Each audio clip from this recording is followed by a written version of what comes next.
जी भाई, cap 5 lecture 6। अच्छा, वैसे तो पोर्टल वालों के पास अगर पोर्टल की एक्सेस है तो उनको इस वेबसाइट को नोट करने की ज़रूरत नहीं, लेकिन वैसे करना चाहते हैं तो कर लें। कभी नोट्स कोई अपलोड करने हो पोर्टल पे भी हो रहे हैं, इस वेबसाइट पे भी होंगे। और यूज़र नेम और पासवर्ड पे लिखा हुआ है। इसमें ये वाला F स्मॉल है और ये दोनों F जो हैं वो कैप्स में हैं। तो ये बैकअप के तौर पे होगी ऑनलाइन वालों के लिए, अगर कभी उनकी दूसरी वेबसाइट ना खुल रही हो। अच्छा,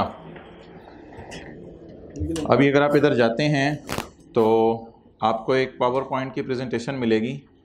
ज़रा 4-5 मिनट लगा के हम कल वाला जो है वो रिवाइज कर लें, जो अभी तक हमने पढ़ा है।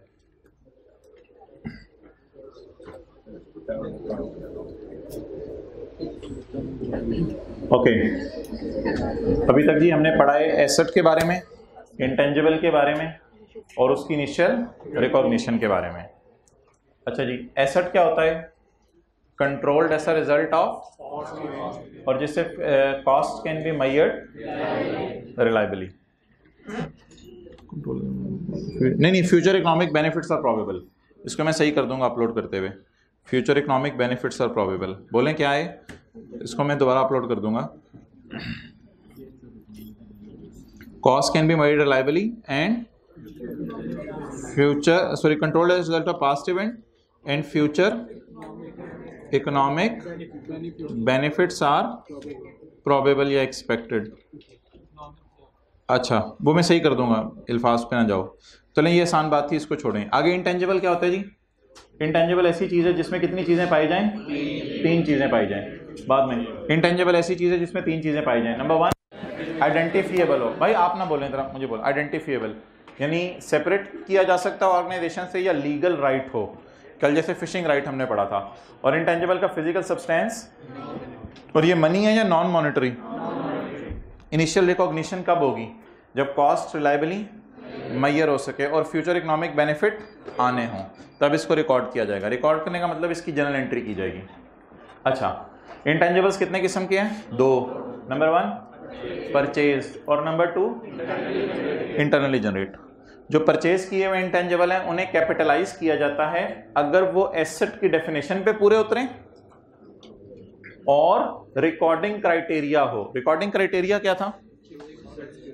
Recording criteria cost can be measured reliably and future economic benefits are probable. अच्छा जी, परचेज वाली में कौन कौन सी चीजें ऐड करते हैं एसेट की कॉस्ट में? परचेज प्राइस करते हैं, इंपोर्ट ड्यूटीज वगैरह, नॉन रिफंडेबल टैक्सेस ऐड करते हैं बस, और ट्रेड डिस्काउंट वगैरह माइनस करते हैं। और डायरेक्टली एट्रीब्यूटेबल जो भी खर्चे हों वो परचेज एसेट की कॉस्ट में ऐड करते हैं। और एम्प्लॉय बेनिफिट्स यानी एम्प्लॉयज ने अगर उसको बनाने में, इंस्टॉल करने में हेल्प की है तो वो भी सारा। और टेस्टिंग या ट्रायल रन कॉस्ट भी हमने पढ़ा था, एसेट की कॉस्ट में ऐड करते हैं। ठीक है, जिनको नजर ना आ रहा हो अपने मोबाइल से देख लें। और प्रोफेशनल फीस भी ऐड करते हैं। अच्छा, इंटरनली जनरेटेड इंटेंजिबल कितने किस्म के हैं? 2 किस्म के हैं। कुछ को रिकॉर्ड करना प्रोहिबिट किया गया है, ऐसा ही है। इंटरनली जनरेटेड में कुछ को रिकॉर्ड करना प्रोहिबिट किया गया है, और अदर्स वो फिर इसके अलावा सारे वाले। पहले ये देख लें, किसको रिकॉर्ड करना मना किया गया? Goodwill, brand, message, publishing title, और अगर ये क्या है? Internally generated. क्लियर? और अदर जो हैं, फॉर्मूला आप खुद बना रहे हैं, सॉफ्टवेयर खुद बना रहे हैं, प्रोसेस खुद बना रहे हैं, डिजाइन खुद बना रहे हैं, वीडियो, फिल्म, विजुअल इमेजेस खुद बना रहे हैं। ये तो मिसालें हैं ना, जितनी मर्जी दे दें एक्सेट्रा, इसलिए तो लिख दिया। तो इंटरनली जनरेटेड ये 5 तो इंटेंजिबल कभी भी नहीं है। इसके अलावा इंटरनली जनरेटेड की रिसर्च फेज को क्या करना है? Expense. Development not meeting criteria, expense. और खड़े हो जाए, लास्ट में नजर नहीं आता। Development meeting criteria, capitalised. और आफ्टर कंप्लीशन ऑफ डेवलपमेंट, जब डेवलपमेंट क्या हो जाए? मुकम्मल हो जाए, तो इंटेंजिबल इज यूज्ड। तो इंटेंजिबल का यूज शुरू कर दिया जाता है या कमर्शियली लॉन्च कर दिया जाता है। और इस दिन से क्या शुरू हो जाती है? अमोर्टाइजेशन। इस दिन से हम इसे क्या करना शुरू कर देते हैं? अमोर्टाइज करना शुरू कर देते हैं। डन। इसका हल निकालते हैं। पावर पॉइंट में एंड वाली लाइन आपको नजर आए, कुछ हल सोचते हैं आगे। अगली डिस्कशन किसकी थी? अमोर्टाइजेशन की और इंपेयरमेंट लॉस की। इसमें 3 एसेट्स हैं, कौन कौन से? Purchase, goodwill, development under progress और all intangibles having indefinite life, इनको अमोर्टाइज और इंपेयरमेंट टेस्ट से मस्ट गुजारना है। डन, ऐसे ही पढ़े। अच्छा, अदर्स, अदर देन 3, यानी गुडविल नहीं है, डेवलपमेंट इन प्रोग्रेस नहीं है, इनडेफिनेट लाइफ वाला नहीं है, अदर देन दीज 3, इनको क्या करना है? Over shorter of and legal life. अच्छा, एक सवाल होता है लीगल लाइफ में रिन्यूअल पीरियड को डालना या नहीं डालना, उसका क्या जवाब है? Include renewal period if renewal cost is ना होने के बराबर, इफ रिन्यूअल कॉस्ट इज ना होने के बराबर। सी नोट बिलो, वो मैं भी दिखाता हूं। और tested for impairment in case there is any indicator, इनको इंपेयरमेंट टेस्ट से गुजारना मस्ट नहीं है। और आखिरी बात, वो जो कल हमने जाते जाते पढ़ी थी, अगर रिन्यूअल कॉस्ट ना अगर रिन्यूअल कॉस्ट ना होने के बराबर है तो जब कभी होगी तो एक्सपेंस में जाएगी, याद आ रहे जनरल एंट्रीज। और अगर रिन्यूअल कॉस्ट होने के बराबर है यानी अच्छी खासी है, तो फिर जब कभी होगी एसेट बनेगी और अमोर्टाइज होगी, ऐसा ही है। तो note, in case renewal is minimal cost, renewal is at minimal cost. अगर रिन्यूअल सस्ती है तो याद है सस्ती रिन्यूअल को कहां डाला था जब हुई थी? The renewal cost is expensed when incurred, मेरे ख्याल से तीसरे साल के पहले दिन हमने उसे एक्सपेंस में डाला था। And if renewal is not at minimal cost, अगर रिन्यूअल मिनिमल कॉस्ट पे नहीं है, इट इज, फिर याद है सवाल में कैपिटलाइज की थी, क्वेश्चन 7 और 7A किया था, फिर कैपिटलाइज की थी and amortised over renewal period. याद है वो जो 60 थे फिर उसको रिन्यूअल पीरियड के ऊपर अमोर्टाइज किया था, 3 सालों के ऊपर 20-20-20 करके। तो ये अभी तक जो हमने पढ़ा है वो है। ओके, आ जाए जी, कल क्या डिस्कशन चल रही थी? बस ना, क्या शोर है इधर?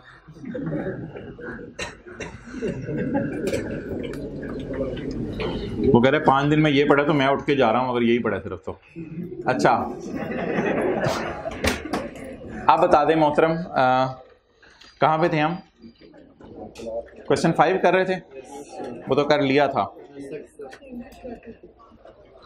हाँ, इंग्लिश रहती थी वो, उस जैसा एक और सवाल मैं निकालने लगा हूँ, वो पहले करते हैं। क्वेश्चन 6 निकालें जी पास पेपर का आज। अच्छा, क्वेश्चन 6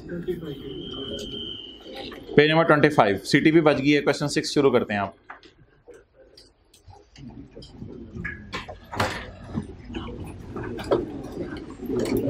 अब आप बैठ जाओ भाई, मैं इसको ऊपर ही रखूंगा। Opal limited commenced research work on new project on यकम जुलाई 13। न्यू प्रोजेक्ट के ऊपर आपने रिसर्च वर्क शुरू कर दिया यकम जुलाई 13 को, and entered the development phase on यकम जुलाई 14। तो मुझे आप इंपॉर्टेंट या की डेट्स बता दें।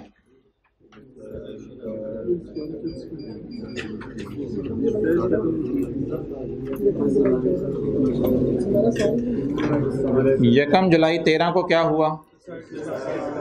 Research start. क्या यकम जुलाई 13 को हमने रिसर्च एंड डेवलपमेंट डिपार्टमेंट को ओपन करके साइंसदानों को उसमें वेलकम किया होगा पहले दिन? तो यकम जुलाई 13 को रिसर्च स्टार्ट हुई and enter the development phase on यकम जुलाई 14। यकम जुलाई 14 को क्या शुरू हुई? डेवलपमेंट शुरू हो गई। Done. In this respect the following expenses were incurred. ये जरा मैं काट रहा हूं, इस मद में ये खर्चे हुए हैं। अच्छा, कुछ खर्चे हमारे हुए हैं 30 जून 14 के साल में। इसका मतलब है हमारा काउंटिंग ईयर एंड 30 जून 14 है या 31 दिसंबर है? कुछ खर्चे हमारे हुए हैं 30 जून 14 के साल में और कुछ खर्चे हमारे हुए हैं 30 जून 15 के साल में। अगर 15 का साल हमारा साल है तो पिछला साल हो गया 30 जून 14 और 30 जून 15 का हमारा साल हो गया। ओके, इन खर्चों की डिटेल में अभी ना जाएं। Criteria for recording of intangible have been met. कहते इनटेंजिबल को एसेट बनाने के जो क्राइटेरियाज आपने पढ़े हुए हैं वो पूरे हैं, उनकी आप टेंशन ना लो, वो जो इंटेंजिबल को एसेट बनाने के क्राइटेरिया हैं वो पूरे हैं। इसका मतलब है इसने तारीख नहीं बताई कि किस दिन इंटेंजिबल को एसेट बनाने के क्राइटेरिया पूरे हुए हैं। तो क्या समझें, डेवलपमेंट जब से हो रही है तब से ही अच्छी वाली हो रही है। तो डेवलपमेंट जब से हो रही है तब से ही अच्छी वाली हो रही है, क्योंकि इसने अलग से हमें नहीं बताया। क्लियर? आगे, the commercial production was started from यकम जनवरी 15। कमर्शियल प्रोडक्शन या ट्रायल प्रोडक्शन? कमर्शियल प्रोडक्शन का क्या मतलब है? ये चीज आपने बाजार में बना के बेचनी शुरू कर दी है। तो अगली की डेट कौन सी आ गई? इंपॉर्टेंट डेट, यकम जनवरी 15। हमारा साल खत्म होने से 6 महीने पहले क्या हो गया शुरू? ये कमर्शियल प्रोडक्शन कहां शुरू हुई होगी? फैक्ट्री के अंदर शुरू हुई होगी या R&D डिपार्टमेंट के अंदर?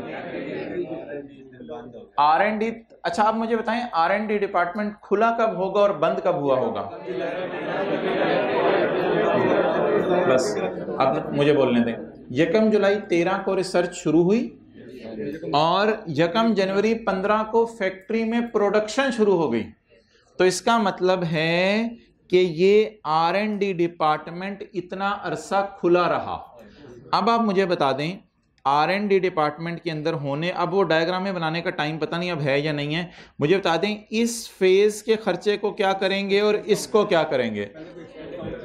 इस 12 महीने को और इस 6 महीने को कैपिटलाइज करेंगे, इस 6 महीने को कैपिटलाइज करेंगे। और एक बात मुझे बताएं, जो हमारा ये वाला साल होगा 30 जून 15 वाला, इसमें R&D डिपार्टमेंट में कितने महीने लोगों ने काम किया होगा? अच्छा, अगर मैं आपको ये कहूं कि जी आप क्रिश्चियन कॉलेज के अंदर आए हैं और यकम फरवरी को यहां कंस्ट्रक्शन शुरू हो गई थी, तो और कंस्ट्रक्शन जो है मार्च अप्रैल, अच्छा कंस्ट्रक्शन यकम फरवरी को शुरू हो गई थी और 5 अप्रैल को कंस्ट्रक्शन बंद हो गई है। ठीक है, अब फरवरी में खर्चा हुआ 10 मिलियन, मार्च में खर्चा हुआ 15 मिलियन और अप्रैल में खर्चा हुआ 2 मिलियन। अब आप मुझे बता दें, अप्रैल के 30 दिन खर्चा होता रहा या ऊपर पता चल चुका है कि अप्रैल में 5 दिन खर्चा हुआ है? अब ये जो अप्रैल का मंथ है, इसको मंथ लेंगे या हमें कंफर्म है कि ये 5 दिन का खर्चा है? तो अगर सवाल में ऊपर बंदा कोई बता दे कि यार फरवरी में मैंने घर तामीर करना शुरू किया है और 5 अप्रैल को मैंने घर तामीर कर लिया है, तो क्या मतलब इसका लेंगे कि अप्रैल में 5 दिन काम हुए या पूरा अप्रैल ही काम होता रहे? अप्रैल में 5 दिन काम हुआ है, तो ये फरवरी में पूरे महीने काम हुआ, मार्च में पूरे महीने काम हुआ और अप्रैल में। अब मैं ये आपसे पूछ रहा था कि इस सवाल में मुझे बताएं कि रिसर्च कितने महीने चली? 12 महीने। और डेवलपमेंट कितने अरसे चली? 6 महीने। यकम जुलाई 14 से यकम जनवरी 15, 6 महीने चली डेवलपमेंट। और फैक्ट्री के अंदर चीजें बनना कब शुरू हो गई? यकम जनवरी 15 को। और फिर कब तक? ऑब्वियसली हमारा ईयर एंड कब तक आएगा? 30 जून 15 तक। तो एक बात बता दें, अमोर्टाइज कितना अरसा करेंगे? 6 महीने। कब से कब तक? यकम जनवरी 15 से 30 जून 15 तक। अच्छा, एक चीज आप फील कर रहे हैं कि पिछले सारे साल ही रिसर्च चली है। ये देखें, पिछले सारे साल टिल 30 जून 14 रिसर्च चली है और जितनी डेवलपमेंट हुई है वो अल्लाह का शुक्र है, डेवलपमेंट को हमें तोड़ना नहीं पड़ेगा। डेवलपमेंट को तोड़ना क्यों नहीं पड़ेगा? क्योंकि डेवलपमेंट सारी ही क्या है? अच्छी वाली। अब आप मुझे बता दें, इसने सवाल में तो रिसर्च एंड डेवलपमेंट एक ही लफ्ज लिख दिया, तो मुझे ये बताएं, जब इसने ऊपर फॉर द ईयर एंडेड का लफ्ज लिखा हुआ है, तो क्या मैं अपने समझने के लिए ऐसे, इसको मैं मिटा देता हूं, क्या मैं अपने समझने के लिए ये नहीं लिख सकता कि ये यकम जुलाई 13 से 30 जून 14 तक का खर्चा है और ये यकम जुलाई 14 से, जिन्होंने टैक्स पढ़ा हुआ है उनको तो अच्छा पता होता है, जून ईयर एंड से ज़्यादा फेमिलियर होते हैं, तो ये यकम जुलाई 13 से 30 जून 14 तक का खर्चा है, और ये यकम जुलाई 14 से बोलें 30 जून 15 तक का खर्चा है। तो for the year ended 30 June 14 इतनी ज्यादा अच्छी वजाहत नहीं कर रहा था जितनी ये जो मैंने लाइन लिखी है, इससे शायद आपको ज्यादा बेहतर समझ आ रहा हो। अब आप मुझे बता दें कि यकम जुलाई 13 से 30 जून 14 तक क्या चली है? रिसर्च चली है। तो क्या मैं इस 8 के साथ लिख लूं आर रिसर्च, इसके साथ लिख लूं रिसर्च, और ये जो 12 है 30 जून 15 के साल में, आई एम डैम श्योर ये साइंसदानों की 6 महीने की तनख्वाह है। बट इससे कोई फायदा नहीं होगा क्योंकि इसमें अच्छी और बुरी डेवलपमेंट तोड़ने की जरूरत नहीं है। अगर अच्छी और बुरी डेवलपमेंट तोड़नी होती तो मुझे टेंशन होती, अभी कोई टेंशन की जरूरत नहीं है। इसलिए ये सारी की सारी अच्छी वाली मैंने माना कि डेवलपमेंट यकम जुलाई 14 से, अब वो जो मैंने आपको एक लाइन अभी थोड़ी देर पहले समझाई है मार्च फरवरी मार्च अप्रैल वाली, उस से जरा ये बात लिंक करें। जब सवाल ऊपर बता रहे कि यकम जनवरी 15 को फैक्ट्री में काम शुरू हो गया है, तो इसका क्या मतलब है कि यकम जुलाई 14 से यकम जनवरी 15 तक डेवलपमेंट का काम होता रहे, 6 महीने और काम नहीं हुआ। तो ये कितने महीने का खर्चा है? 6 महीने का अच्छी वाली डेवलपमेंट है। तो ये 6 महीने की तनख्वाह है उनकी। लेकिन इसको डिवाइडेड बाय 6 मल्टीप्लाइड बाय 2, ये डिवाइडेड बाय 6 मल्टीप्लाइड बाय 1 क्यों नहीं करना पड़ना? और अगर सवाल में लिखा होता criteria for recording internally intangible have been met on यकम अगस्त 14, अगर लिखा होता recording for criteria of capitalisation was met on यकम अगस्त 14, फिर बताए क्या करते? फिर तो हमारी एक और डेट आ जाती बीच में, यकम अगस्त 14, फिर 1 महीने को बुरी वाली डेवलपमेंट कहते और 5 महीने को, फिर ये जो 12 है इसको पकड़ के 12 से डिवाइड नहीं करना। अगर ये वाला कॉन्सेप्ट आपको मेरा समझ आ गया ना, तो ये जो खर्चा है 2 का, ये 5 दिनों का खर्चा है सिर्फ। ये कितने दिनों का खर्चा है? 5 दिनों का खर्चा है। फिर आप 12 को पकड़ते और पकड़ के कितने महीने से डिवाइड करते? 6 महीने से, और मल्टीप्लाई 1 महीने से करते तो बुरी वाली डेवलपमेंट आ जाती, 5 महीने से मल्टीप्लाई करते तो अच्छी वाली डेवलपमेंट आ जाती। तो चलें जी, ये तो रिसर्च होगी 8 की और वो डेवलपमेंट होगी। इसके अलावा देख लेते हैं किसके साल में कौन कौन से खर्चे हो। यहां तक clear? Any question? Okay. Training को क्या करते हैं? एक्सपेंस में डालते हैं, कैपिटलाइज करते हैं? एक्सपेंस में डालते हैं। वो जो ट्रायल रन और टेस्टिंग होती है ना, उसे एसेट में डालते हैं। ट्रेनिंग को कहां डालते हैं? एक्सपेंस में। ट्रायल रन को क्या करना है? अच्छा जी, कॉस्ट ऑफ लैब इक्विपमेंट तो अलग चीज है, इसको मैं जरा बाद में एक्सप्लेन करता हूं।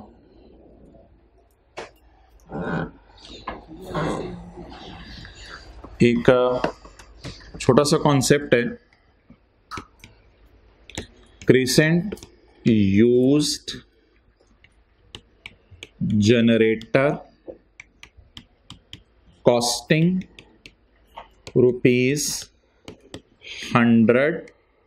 कॉस्टिंग ₹120 फॉर कंस्ट्रक्टिंग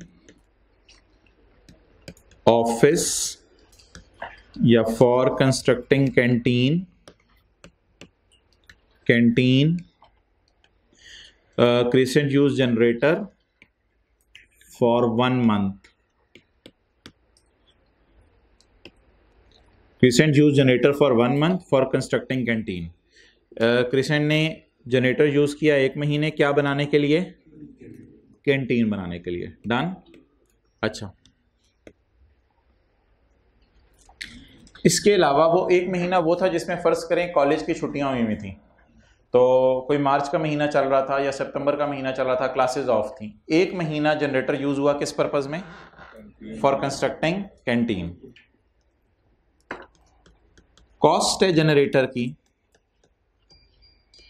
₹120 और जनरेटर की जो लाइफ है वो है 10 साल।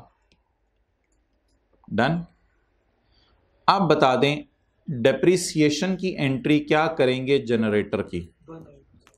General entry. जनरेटर पूरा साल इस्तेमाल हुआ, उसमें से 11 महीने इस्तेमाल हुआ क्लासों के लिए और 1 महीने इस्तेमाल हुआ कैंटीन के लिए। आमतौर पे डेप्रिसिएशन की एंट्री क्या होती है? डेप्रिसिएशन एक्सपेंस चला जाता है P&L में, और अकमुलेटेड डेप्रिसिएशन या समझने के लिए एसेट कम हो जाता है या अकमुलेशन बढ़ जाती है। ठीक है जी। तो अब मुझे बता दें कॉस्ट क्या है? 120, लाइफ 10, तो 120 डिवाइडेड बाय 12, बस ये 1 साल की डेप्रिसिएशन आ गई। कितनी डेप्रिसिएशन? 12। इस 12 की ये जर्नल एंट्री गलत है, क्योंकि हमने सारी डेप्रिसिएशन को डाल दिया P&L में। सारी डेप्रिसिएशन को कहां डाल दिया? P&L में। हालांकि 1 महीने की डेप्रिसिएशन जो है वो P&L में नहीं जानी चाहिए, बल्कि 1 महीने की डेप्रिसिएशन जो है वो किस में जानी चाहिए? बैलेंस शीट में जानी चाहिए, क्योंकि 1 महीने, अच्छा ये जो कंस्ट्रक्शन का काम हो रहा होता है मिसाल के तौर पे, इसमें ईंट भी आती है, बजरी भी आती है, सीमेंट भी आता है, और कई दफ़ा आपने देखा होगा जिस दिन लेंटर डलता है तो एक और मशीन भी आती है। तो वो जो मशीन आती है उस मशीन का किराया, क्या आप कहते हैं मेरे घर बनाने में ये मशीन का किराया भी डालें? लेकिन अगर कोई बहुत बड़ा कॉन्ट्रैक्टर है जिसके बहुत ज़्यादा प्रोजेक्ट हैं, तो वो क्या करेगा? वो मशीन एक बिल्डिंग के लिए, फ़र्ज़ करें आपका घर बनाने के लिए उसने वो मशीन 1 महीना यूज़ की, तो उस महीने की डेप्रिसिएशन P&L में डालेगा, या वो डेप्रिसिएशन एक्सपेंस P&L में डालने के बजाय एसेट बनाने में हेल्प कर रही है? आप बता दें ये 12 सही है या गलत है? गलत है। P&L में हाँ, जनरेटर ने वैल्यू 12 से लूज कर दी है, ये मैं एग्री कर रहा हूं, लेकिन जैसे कहते हैं ना, बाप डेप्रिशिएट करता रहता है, बेटा जवान होता रहता है, और बाप अपनी जो है वो सारी जिंदगी बेटे के लिए लगा देता है, तो कौन अपनी जवानी लूज करके किसको अपने पांव पे खड़ा कर रहा है? जनरेटर अपनी जवानी लूज करके कैंटीन को अपने पांव पे खड़ा करने में 1 महीने हेल्प कर रहा है। तो डेप्रिसिएशन एक्सपेंस कैसे आएगा और ये कैसे आएगा? कैंटीन अगर बन गई है तो कैंटीन की बिल्डिंग डेबिट, अगर नहीं बनी तो canteen work in progress debit. अब ये वाली फिगर जो है वो मेरे भाई बता दें कैसे निकलेगी। डेप्रिसिएशन 12 है 12 महीने की, 1 महीना जो है वो इस पर्पस के लिए यूज हुई है, तो जवाब क्या आ गया? 1। तो 1 को इधर शो कर दें और बैलेंसिंग 11 निकाल लें। तो इसका मतलब क्या हो गया मोहतरम, कि हमने एसेट यानी जनरेटर को, तो ये किसकी कम्युलेटिव डेप्रिसिएशन है? जनरेटर को तो 12 रुपए से कम किया, लेकिन उसमें कॉलेज को सेल करने में यानी फीस अर्न करने के बदले 11 का खर्चा बर्दाश्त करना पड़ा, और एक और एसेट मिल गया, उसका नाम क्या होगा जी? बिल्डिंग। तो एक एसेट कभी कभी किस चीज में हेल्प कर देता है? दूसरे एसेट को बनाने में। तो पहले एसेट को कम कर देंगे और दूसरे एसेट को बढ़ा देंगे। नोट कर लें।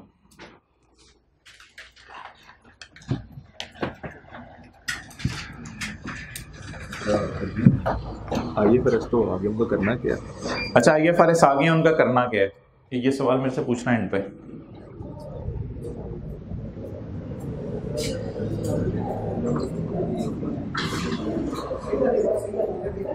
ठीक है, बस ये वाला कर दीजिए।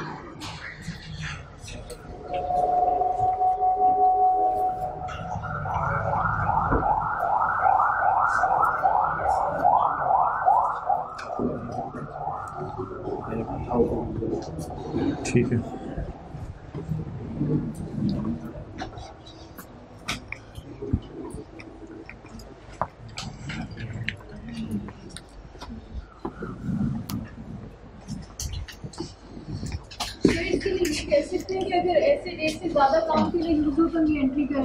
तो ऐसा जिस काम के लिए यूज हो रहा होगा उसको डेबिट करेंगे।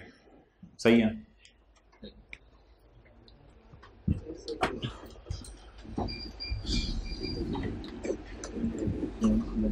अच्छा, कुछ हज़रात कह रही हैं कि स्टैंडर्ड हमारे घर आ गए हैं अब उनको यूज़ कैसे करना है, 5 किताबें आई होंगी, उसमें से पार्ट A2 ढूंढें, A2, A1 नहीं, A2 में आपको मिलेगा। कल चलते जाएंगे तकरीबन एंड पे जाके IS 38 होगा। शुरू में IS 2 होगा, IS 16 होगा, एंड पे जाके IS 38 होगा। और IS 38 में भी सिर्फ वो वाले पैरा स्टिक करें जिसमें रिसर्च की एग्जांपल्स हैं, डेवलपमेंट की एग्जांपल्स हैं, और वो जो 6 क्राइटेरिया हैं। इससे ज़्यादा फिलहाल हाईलाइट करने की ज़रूरत नहीं, बाकी जैसे जैसे चीज़ें आती नहीं मैं खुद बताऊँगा हाईलाइट करने के लिए।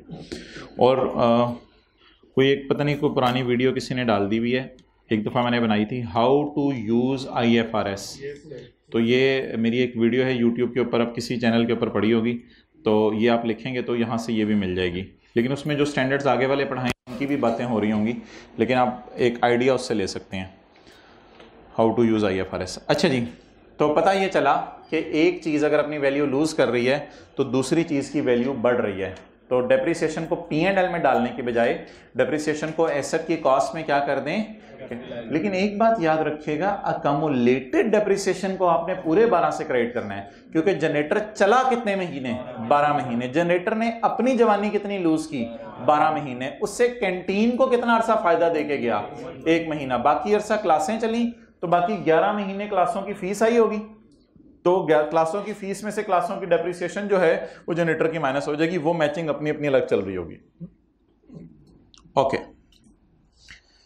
अच्छा अब मुझे ये बताएं कि रिसर्च एंड डेवलपमेंट की जो लैब होगी उसके अंदर क्या उसके कंप्यूटर भी होंगे। R&D की जो लैब होगी एक दिन आपको बताई थी, उसके कंप्यूटर भी होंगे, उसके अंदर उसका इक्विपमेंट भी होगा, उसके अंदर मशीनें भी हो। मशीन तो आमतौर पे फैक्ट्री में होती है, कुछ छोटी मोटी और चीज़ें हो सकती हैं, कोई माइक्रोस्कोप, कोई और चीज़ें। तो लैब के अंदर जो इक्विपमेंट इस्तेमाल हो रहा है, क्या वो लैब का इक्विपमेंट इंटेंजिबल बनाने में हेल्प कर रहा होगा? बिल्कुल कर रहा होगा। जिससे कोरोना की वैक्सीन बन रही है तो कोई सुपर कंप्यूटर खरीद के रखे होंगे, उसमें फॉर्मूलाज डालते होंगे, देखते होंगे क्या बना, इसके क्या रिजल्ट आएगा, इसका क्या रिजल्ट आएगा। तो जो लैब इक्विपमेंट है, बताएं खुद अपने अंदर क्या है, टेंजेबल है या इनटेंजेबल है? Tangible, touchable. तो लैब इक्विपमेंट तो टेंजेबल है, लेकिन जितना जितना लैब इक्विपमेंट अपनी जवानी लूज करता जाएगा उतना उतना हमारी न्यू प्रोडक्ट अपनी जवानी क्या गेन करती जाएगी। तो क्या लैब इक्विपमेंट की सारी कॉस्ट को इस प्रोडक्ट में डाल दें, या लैब में अगर कोई कंप्यूटर खरीदे, इक्विपमेंट खरीदे, तो वो 5, 6, 10 साल फायदा देगा और हमारा जो जो प्रोजेक्ट चलता रहेगा उसमें जितना जितना ये लैब इक्विपमेंट यूज होता रहेगा उतना उतना आप उसकी डेप्रिसिएशन को, लैब इक्विपमेंट की डेप्रिसिएशन को हमारे प्रोडक्ट इंटेंजिबल की कॉस्ट में ऐड करते रहेंगे। अब इस फिक्रे को दोबारा बोलें, जितना जितना लैब इक्विपमेंट इस्तेमाल होता रहेगा इंटेंजिबल को बनाने के लिए, उतना उतना लैब इक्विपमेंट की डेप्रिसिएशन एक्सपेंसेस में जाने के बजाय इसकी कॉस्ट में ऐड होती रहेगी। अच्छा एक चीज बताएं, लैब इक्विपमेंट रिसर्च फेज में इस्तेमाल होगा, डेवलपमेंट बुरी वाली में इस्तेमाल होगा, डेवलपमेंट अच्छी वाली में इस्तेमाल होगा, या लैब इक्विपमेंट हमेशा ही इस्तेमाल हो सकता है? हमेशा ही इस्तेमाल हो सकता है। अच्छा, जब डेवलपमेंट फेज में नहीं होगा लैब इक्विपमेंट इस्तेमाल और रिसर्च फेज में होगा या बुरी वाली डेवलपमेंट में होगा, तो उस अरसे की लैब इक्विपमेंट की डेप्रिसिएशन को आपके जहन में क्या आ रहा है? कैपिटलाइज करें या एक्सपेंस में डालें? एक्सपेंस में डालें, क्योंकि रिसर्च खुद एक्सपेंस है। तो रिसर्च के अंदर साइंसदानों की तनख्वाह भी एक्सपेंस में जा रही है, तो रिसर्च के अंदर लैब इक्विपमेंट की डेप्रिसिएशन भी कहां जाएगी? एक्सपेंस में जाएगी। और डेवलपमेंट अच्छी वाली जब चल रही होगी तब लैब इक्विपमेंट की डेप्रिसिएशन कैपिटलाइज होगी। अच्छा जी, लैब इक्विपमेंट की कॉस्ट क्या है? 4 मिलियन।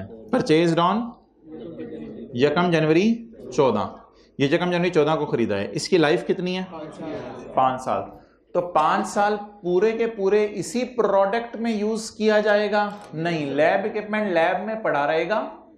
साइंसदान तब से इस्तेमाल करना शुरू करेंगे जब इसको खरीद लेंगे, और साइंसदान इसको तब इस्तेमाल करना बंद कर देंगे जब प्रोडक्ट कमर्शियली लॉन्च हो जाएगी। और लैब इक्विपमेंट इधर ही पड़ा रहेगा, चीजें वगैरह इधर ही पड़ी रहेंगी, और वो जो सफा बनाएंगे न्यू प्रोडक्ट का जिस पे कोई प्रोसेस या फॉर्मूला लिखा होगा वो प्रोडक्शन डिपार्टमेंट को हैंड ओवर करके चले जाएंगे। लैब इक्विपमेंट पे उसी तरह मट्टी पड़ती रहेगी अनलेस के लैब इक्विपमेंट में कोई नया ऐसा काम शुरू हो जिसमें दोबारा लैब इक्विपमेंट की जरूरत पड़े। क्लियर? ओके, अब मुझे ये बता दें कि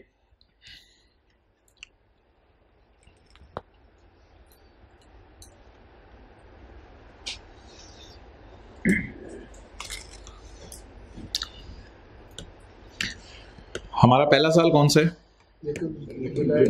यकम जुलाई 2013 से 30 जून 14, और अगला कौन सा साल है? 30 जून 15। रिसर्च फेज के लिए येलो मार्कर, अच्छी वाली डेवलपमेंट के लिए ग्रीन, और उसके बाद हमने अमोर्टाइज करने उसके लिए स्काई ब्लू। डन। और ये डेट बनी थी हमारी यकम जनवरी 15। ये हमारी कौन सी फेज चली? रिसर्च, और ग्रीन में डेवलपमेंट फेज चली। अब जरा लैब इक्विपमेंट की डेट ऑफ परचेज बताएं। लैब इक्विपमेंट कब खरीदे? यकम जनवरी 14 में। तो लैब इक्विपमेंट हमें इतनी जल्दी जरूरत नहीं पड़ी होगी, हमने यकम जनवरी 14 को खरीदा है। तो लैब इक्विपमेंट यकम जनवरी 14 को अगर बाय किया है तो इस 6 महीने की भाईजान ये तो बंदा मरने वाला है। अच्छा, लैब इक्विपमेंट अगर आपने यहाँ यूज किया तो इस 6 महीने की लैब इक्विपमेंट की डेप्रिसिएशन की क्या एंट्री करेंगे? Depreciation debit, accumulated depreciation credit. और इस 6 महीने की लैब इक्विपमेंट की डेप्रिसिएशन को कहां डालेंगे? इनटेंजिबल की कॉस्ट में, जहां साइंसदानों की तनख्वाहें डाली जा रही हैं वहां पे लैब इक्विपमेंट की डेप्रिसिएशन भी डाली जाएगी। इसके बाद लैब इक्विपमेंट लैब में पड़ा रहेगा, और लैब इक्विपमेंट के अंदर जो है वो ब्राउन रंग की मट्टी इस पे पड़ती रहेगी ब्राउन रंग की मट्टी। अब पता नहीं कौन सा प्रोजेक्ट शुरू हो रहा है, लैब इक्विपमेंट तो लैब में ही रह जाएगा ना, प्रोजेक्ट कंप्लीट हो जाएगा, लैब इक्विपमेंट लैब में रह जाएगा। तो इस अरसे की डेप्रिसिएशन को कहां डालेंगे? P&L में। इस अरसे की डेप्रिसिएशन को P&L में, और अच्छी वाली डेवलपमेंट वाले अरसे को कैपिटलाइज करेंगे। डन। ओके,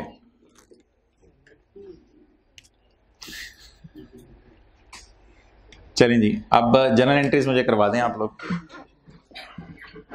सारे सवाल में सारी फिगर्स की जनरल एंट्रीज।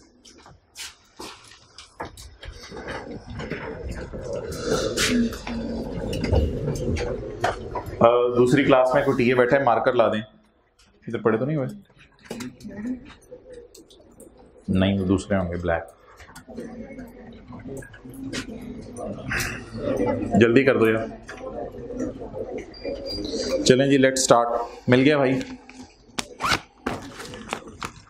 बच्चा बगल में ढंढोरा शहर में।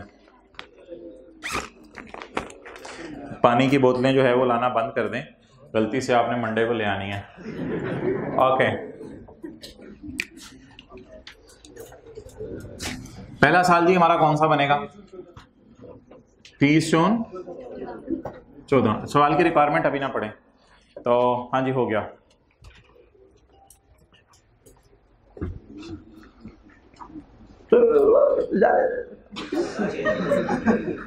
अच्छा जी, पहला साल हमारा कौन सा जी? 30 जून 14। इसमें सिर्फ क्या चली?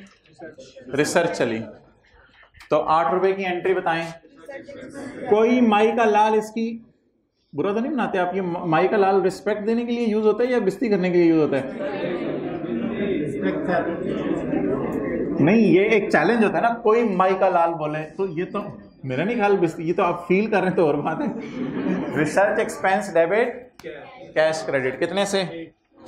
8 से। अभी अगले साल चले जाएं या पहले इस साल का काम पूरा कर लें? लैब इक्विपमेंट अपने अंदर खुद क्या है? एसेट तो मुझे भी पता है। लैब इक्विपमेंट अपने अंदर खुद क्या है? Tangible, touchable. तो इसको PPE, property plant equipment, IAS 16 लगाएंगे खरीदते हुए इस पे IAS 16 लगेगा। इसको इंटेंजिबल के तौर पे डेबिट नहीं करेंगे, ये वो साइंसदानों के इस्तेमाल के लिए माइक्रोस्कोप वगैरह टाइप चीजें हैं। तो लैब इक्विपमेंट डेबिट। और लैब इक्विपमेंट पे IS 16 लगेगा। ये इंटेंजिबल नहीं है, ये प्रॉपर्टी प्लांट एंड इक्विपमेंट है। कितने का खरीदा? 4 मिलियन। डन? मजा आ रहा? मजा आ रहा? मुंह में पानी आ रहा? ओके, बस इस साल यही खर्चा हो गया। ये मक्खी सुबह वाली क्लास से आई है। अच्छा, डेप्रिसिएशन अब डालनी है इसकी। अच्छा जी, ये खरीदा कब है? 1 जनवरी 14 को। हमारा साल कब खत्म हो गया? ठहरे भाई, पिछली रो वाली से में बातें कर लें, सारे पिछली रो से बातें कर लें जरा। अच्छा, खरीदा कब? 1 जनवरी 14 को। हमारा साल कब खत्म हो गया? 30 जून 14। तो अगर मैंने 1 जनवरी 14 को लैब इक्विपमेंट खरीदा है, साइंसदानों ने 6 महीने, साइंसदानों से हम 6 महीने पूछते रहे लैब इक्विपमेंट की जरूरत है, उन्होंने कहा नहीं जरूरत। यहां पे जाके उनको लैब इक्विपमेंट की जरूरत पड़ी। तो लैब इक्विपमेंट 6 महीने किस फेज में इस्तेमाल हुआ? तो साल एंड हो गया, साल के एंड पे खड़े होकर लैब इक्विपमेंट की डेप्रिसिएशन निकालें। क्या लिखूं, डेप्रिसिएशन एक्सपेंस डेबिट या intangible debit? Depreciation expense debit, थोड़ा वॉइस स्लो रखनी है बस। Depreciation expense debit, accumulated depreciation किसकी? लैब इक्विपमेंट की। Accumulated depreciation. कॉस्ट इसकी अपनी जिंदगी, 5 साल बाद चीख मारेगा और मर जाएगा। जब 4 को 5 से डिवाइड करेंगे तो ये कितने सालों में डेप्रिसिएशन आएगी? 1 साल की। हमने खरीदा कब है? 1 जनवरी 14 को। तो 30 जून 14 पे खड़े होके हम इसको क्या करने लगे हैं? डेप्रिशिएट। तो कितने महीने बोले तो 0. ये इसकी डेप्रिसिएशन है of research phase. Narration paper में ICAP 1-2 अटेम्प्ट से नहीं लिख रहा, वैसे नरेशन लिखनी चाहिए असूली तौर पे। चलें डिसाइड कर लेंगे सेशन एंड तक करना क्या है। तो फिलहाल जहां जहां जरूरत पड़ेगी मुझे समझाने के लिए वहां नरेशन आप भी लिखा करेंगे। डेप्रिसिएशन को कौन सी फेज की? रिसर्च फेज की। फ्रॉम 1 जनवरी 14 टू, मैंने माना रिसर्च फेज तो ज्यादा चली है लेकिन उससे पहले लैब इक्विपमेंट चाहिए ही नहीं था ना। तो ये 6 महीने की रिसर्च फेज की डेप्रिसिएशन है, इसको हमने एक्सपेंस में डाल दिया। Crystal clear? ओके, अब किस साल की तरफ मूव करें? अगले साल की तरफ मूव करें। इस साल के एंड पे हमें बैलेंस शीट में ये एसेट नजर आ रहा होगा या नहीं नजर आ रहा होगा? नहीं, अभी इंटेंजिबल बनना शुरू नहीं हुआ। अभी तो सिर्फ कौन सी फेज चल रही है? रिसर्च फेज चल रही है। अभी तो प्लानिंग चल रही है, सिर्फ रिसर्च फेज। अब कौन सी शुरू हो गई? अच्छा, डेवलपमेंट फेज में लैब इक्विपमेंट गया भाड़ में, उसको फारग करें। मुझे बताएं, साइंसदानों की तनख्वाह आपने जो है वो देखें इधर मुंह पर करके, जुलाई, अगस्त, सितंबर, अक्टूबर, नवंबर, दिसंबर तक आप साइंसदानों को तनख्वाह देते रहे होंगे। तो ये 6 महीने कितनी तनख्वाह दी है? 12। ये 12 सारी की सारी कौन सी वाली डेवलपमेंट है? अच्छी वाली डेवलपमेंट है। इसको प्रोटोकॉल दें, इसको इज्जत दें, प्रोटोकॉल दें। प्रोटोकॉल देके क्या करें? बोले बोले बोले बोले। ये कौन सा साल था? 30 जून 14 का। ये कौन सा साल है? 30 जून 15 का। क्या करें जी? Intangible debit, cash credit. कितना? 12 का। हमारा इंटेंजिबल बनना शुरू हो गया जी। क्या भाई पूछ रहे हैं कि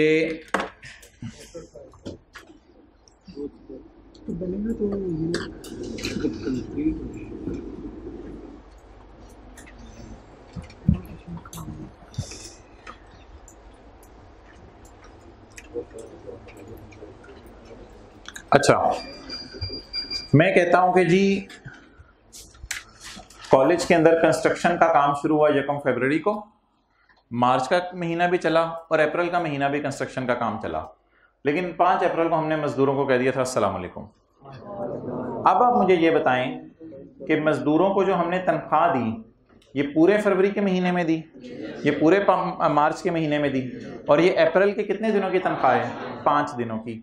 अब मैं इस 2 रुपए को डिवाइडेड बाय 30 दिन, शक्ल बनाए साथ साथ, डिवाइडेड बाय 30 दिन मल्टीप्लाइड बाय 5 दिन, ये कहेगा क्या हो रहा है मेरे साथ, क्या क्या क्या डिवाइडेड बाय 30 क्या? तो मेरे ख्याल से तो आप ऐसा करेंगे 10 से 5 जमा 2 को टोटल करेंगे और कह देंगे this is the cost of building. Building की कॉस्ट में लेबर इतनी डाल दें, बाकी मटेरियल भी होगा, बाकी चीजें भी होंगी। अच्छा, अब मोहतरम जो साइंसदान है वो सवाल वाजे हमें बता रहा है, चीख चीख के सवाल हमें बता रहा है कि साइंसदानों को हमने 1 जनवरी 15 को कहा है जाओ, 1 जनवरी 15 को वो चले गए, तो हमारा साल कब शुरू हुआ? 1 जुलाई। तो जुलाई, अगस्त, सितंबर, अक्टूबर, नवंबर, दिसंबर, 6 महीने उन्होंने काम किया। तो 6 महीने जब काम किया तो 6 महीने के हमने उनको कितने दिए? 12 मिलियन। अब 12 मिलियन को डिवाइडेड बाय 6 महीने मल्टीप्लाइड बाय कुछ करने की जरूरत नहीं है, क्योंकि डिवाइड बाय 6 मल्टीप्लाइड बाय 6 ही करेंगे। ये सारा अरसा अच्छी डेवलपमेंट चलती रही है, ठीक है जी। तो ये जिस तरह वो 5 दिन की तनख्वाह थी ना, तो ये 6 महीनों की तनख्वाह जो पूरी कैपिटलाइज होनी है। ओके, वापस आ जाए जितने दिन। इंटेंजिबल डेबिट, कैश क्रेडिट 12 हो गया खुदा को। अच्छा जी, इशारिया 9 को क्या करना है? एक्सपेंस में डालना है। क्या जी? Training expense debit 0.9, training expense in P&L debit and cash credit. अच्छा, कॉस्ट ऑफ लैब इक्विपमेंट आ रही है, इसे भी देख लेते हैं। Cost of trial run, cost of trial run को तो कैपिटलाइज करेंगे। इंटेंजिबल सवाल के शुरू में ना कोई प्रोडक्ट वगैरह उसका नाम लिखा हुआ है, प्रोडक्ट, प्रोसेस, फॉर्मूला, पता नहीं क्या चीज होगी। इंटेंजिबल कोई प्रोडक्ट बन रही है, बनेगी, बाहर आएगी तो पता चलेगा। 0.6 intangible debit, cash credit. Okay, the next is, क्या कहता है? अच्छा, नेक्स्ट इज डेप्रिसिएशन। इस 4 के डेप्रिसिएशन, ठीक है जी।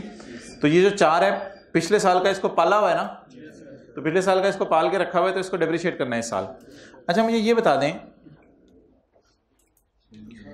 कि लैब इक्विपमेंट इस साल कितने महीने हमारे पास पड़ा रहा? 12 महीने हमारे पास पड़ा रहा। और एक बार याद रखिएगा, जब स्ट्रेट लाइन मेथड यूज कर रहे हो ना और लैब इक्विपमेंट आइडल भी पड़ा रहे तो डेप्रिशिएट तो होता रहेगा, डेप्रिसिएशन रोकी नहीं जाती उस वजह से। तो साइंसदान, तो इस दिन हमने साइंसदानों को कहा साइंसदानों जाओ, तो साइंसदान तो इसमें चले गए हैं, लैब बंद होगी, अब इस पे मट्टी पड़ रही है इस अरसे में। ये तो मैंने स्काई ब्लू मार्कर किसी और पर्पस के लिए यूज किया था कि वो फैक्ट्री में चीज चली गई है, तो यहाँ से ऑनवर्ड्स अमोर्टाइज करना है, ठीक है। वैसे मैं लैब इक्विपमेंट की बात कर रहा हूँ इस वक्त। लैब इक्विपमेंट 6 महीने अच्छी वाली डेवलपमेंट में इस्तेमाल हुआ और 6 महीने लैब इक्विपमेंट पे पड़े पड़े मट्टी पड़ती रही। अब क्या करें, लैब इक्विपमेंट की कितने, लैब इक्विपमेंट वैल्यू कितने अरसे से लूज करेगा? पूरे 12 महीने से। तो सबसे पहले आपने फिगर निकालनी है अकमुलेटेड डेप्रिसिएशन की। सबसे पहले किसकी फिगर निकालनी है? अकमुलेटेड डेप्रिसिएशन, अकमुलेटेड डेप्रिसिएशन जी। कॉस्ट पकड़ें 4, कॉस्ट लैब इक्विपमेंट की 4, इसे 5 पे डिवाइड करेंगे तो कितने महीने की डिडक्शन आ जाएगी? 12 महीने की डिडक्शन। 12 महीने की डिडक्शन 0.8। अब क्या मैं डेप्रिसिएशन एक्सपेंस सारा P&L में डाल दूं? इसमें जो 6 महीने हैं उनको मैं किसकी कॉस्ट में डालूं? कौन से वाले 6 महीने? जुलाई, अगस्त, सितंबर, अक्टूबर, नवंबर, दिसंबर। इनको कहां डालूं? इंटेंजिबल की कॉस्ट में। और जनवरी, फरवरी, मार्च, अप्रैल, मई, जून में प्रोडक्शन डिपार्टमेंट में हमारा इंटेंजिबल से चीजें बनना शुरू हो गई हैं, जैम वगैरह बन के बिकना शुरू हो गए हैं। लैब डिपार्टमेंट में लैब इक्विपमेंट तो यहां पे जो है वो फारिग पड़ा हुआ है, किसी काम का नहीं है, ठीक है जी। तो आप 0.8 को पकड़ें और 0.8 12 महीने की है, हमें कितने अरसे की चाहिए? 6 महीने की। तो 0.8 इंटू 6/12 और 0.8 इंटू 6/12 0.4। मुझे पता था इसको आधा आधा करके यहाँ लिख सकते हैं, ना बताया करें। 0.8 इंटू 6/12 और 0.8 इंटू 6/12। तो किसने अपनी जवानी लूज कर दी किसको बचाने के लिए? किस पार्टी ने अपनी जवानी लूज कर दी किस पार्टी को? अमोर्टाइजेशन की एंट्री कर दें।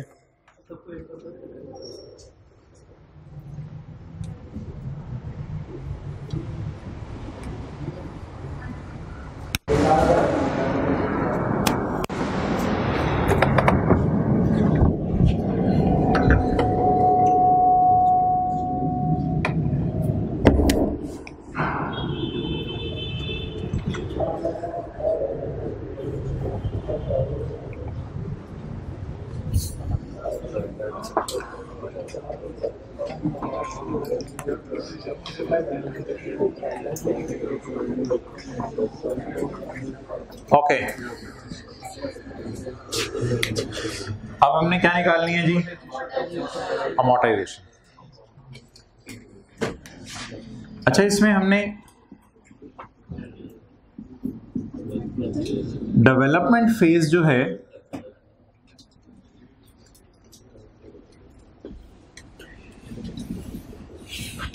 जरा मैं प्रोमिनेंट करके लिख देता हूं। डेवलपमेंट फेज जो है जुलाई से दिसंबर वाली, इसको हमने क्या किया है? कैपिटलाइज। और जनवरी से जून वाले को हमने क्या किया है? एक्सपेंस में डाला। ये नरेशन टाइप अगर आप कुछ लिखना चाहें, ठीक है जी। तो जुलाई से दिसंबर, वैसे तो ऊपर भी लिखा ही हुआ है और कितना क्लियर करना है। जुलाई से दिसंबर को हमने इधर डाल दिया और बाकी को इधर डाल दिया। अब मेरे पास जगह नहीं है इसलिए 30/15 की एंट्री इधर कर रहा हूं। 30/15 के साल की एक एंट्री रह गई है और वो किस चीज की है? Amortisation.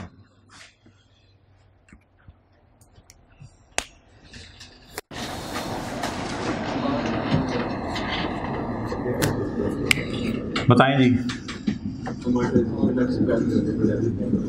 Amortisation expense debit, accumulated amortization credit. अच्छा जी, इनटेंजिबल किताबों में कितने का है? 12.6/4। तो 12.6/4 इज इक्वल टू 13। अब रेजिडुअल वैल्यू देख लेते हैं। ये कॉस्ट है भाईजान, मैं रेजिडुअल वैल्यू बोल रहा हूँ, आप 10 साल बोल रहे हैं। अल्लाह आपके भाग लगाए। It is estimated at related product would have a shelf life. Shelf life आमतौर पे जो है प्रोडक्ट्स के लिए यूज होता है, यानी हमारी शेल्फ पे या हमारे दफ्तर में इतना अर्सा ये इस्तेमाल हो जाएगा। बस लाइफ 10 साल है, रेजिडुअल वैल्यू नहीं है। तो कॉस्ट डिवाइडेड बाय लाइफ कर दें फिर। कॉस्ट डिवाइडेड बाय लाइफ जी। लेकिन ये फैक्टर जो है वो हमें अमोर्टाइजेशन देगा कितने महीने की? 1 साल की। लेकिन हमारे इनटेंजिबल मुकम्मल हुआ है यकम जनवरी 15 को, तो हमने 6 महीने की अमोर्टाइजेशन निकालनी है। इंटू 6/12 0.65।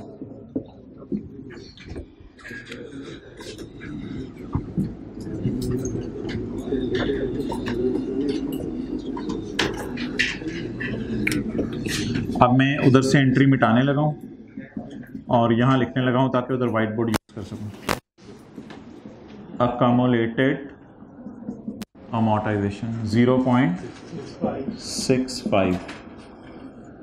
ये है यकम जनवरी 15 से लेके 30/15 तक की अमोर्टाइजेशन।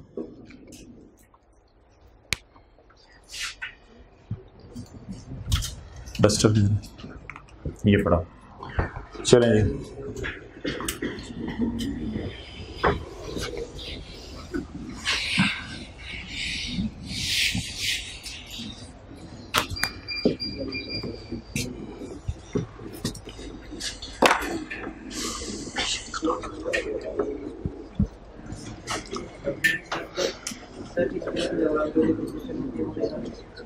कहाँ पे भाई कह रहे हैं कि जो रिसर्च के 6 महीने की डेप्रिसिएशन है, उसको यहाँ रिसर्च एक्सपेंस के नाम से लिखते हैं, कोई मसला नहीं, ये भी P&L में जानी है, ये भी P&L में जानी है, इतना फर्क नहीं पड़ता। अच्छा, बोंगे ने बाहर निकल के पढ़ा के एक्सप्लेन लिखा हुआ था, अपनी तरफ से 7 नंबर लगा के बैठ गया था, यार एक सवाल तो सही हो गया है, तो बाहर निकल के पढ़ा तो क्या लिखा हुआ था, एक्सप्लेन। आप तो अच्छे बच्चे हैं ना। Explain the accounting treatment of the above in the financial statements for the year ended 30/15। 30/15 के साल में इसकी अकाउंटिंग ट्रीटमेंट बताएं। किस साल में? 30/15। 30/15 के साल में इसकी अकाउंटिंग ट्रीटमेंट बताएं। तो दिखने में लग रहा है कि 30/14 के साल की अकाउंटिंग ट्रीटमेंट नहीं बतानी, रिक्वायरमेंट के मुताबिक 30/15 के साल की ट्रीटमेंट बतानी है और 30/14 के साल की अकाउंटिंग ट्रीटमेंट नहीं बतानी, दिखने में ये लग रहा है। अच्छा, अब मोहतरम सबसे पहले मैं सॉल्यूशन की तरफ मूव करता हूं और सारी फिगर्स एक दफ़ा टैली करते हैं कि जो फिगर्स हमने यूज़ की हैं वही फिगर्स इसने सॉल्यूशन में भी यूज़ की हैं। पेज नंबर कौन सा है? 25।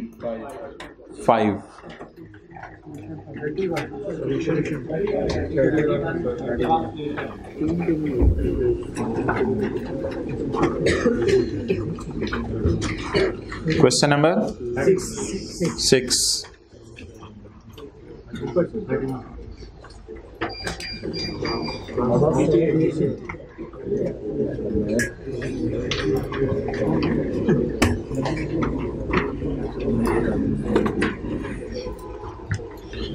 अच्छा जी, accounting treatment for research and development expenses.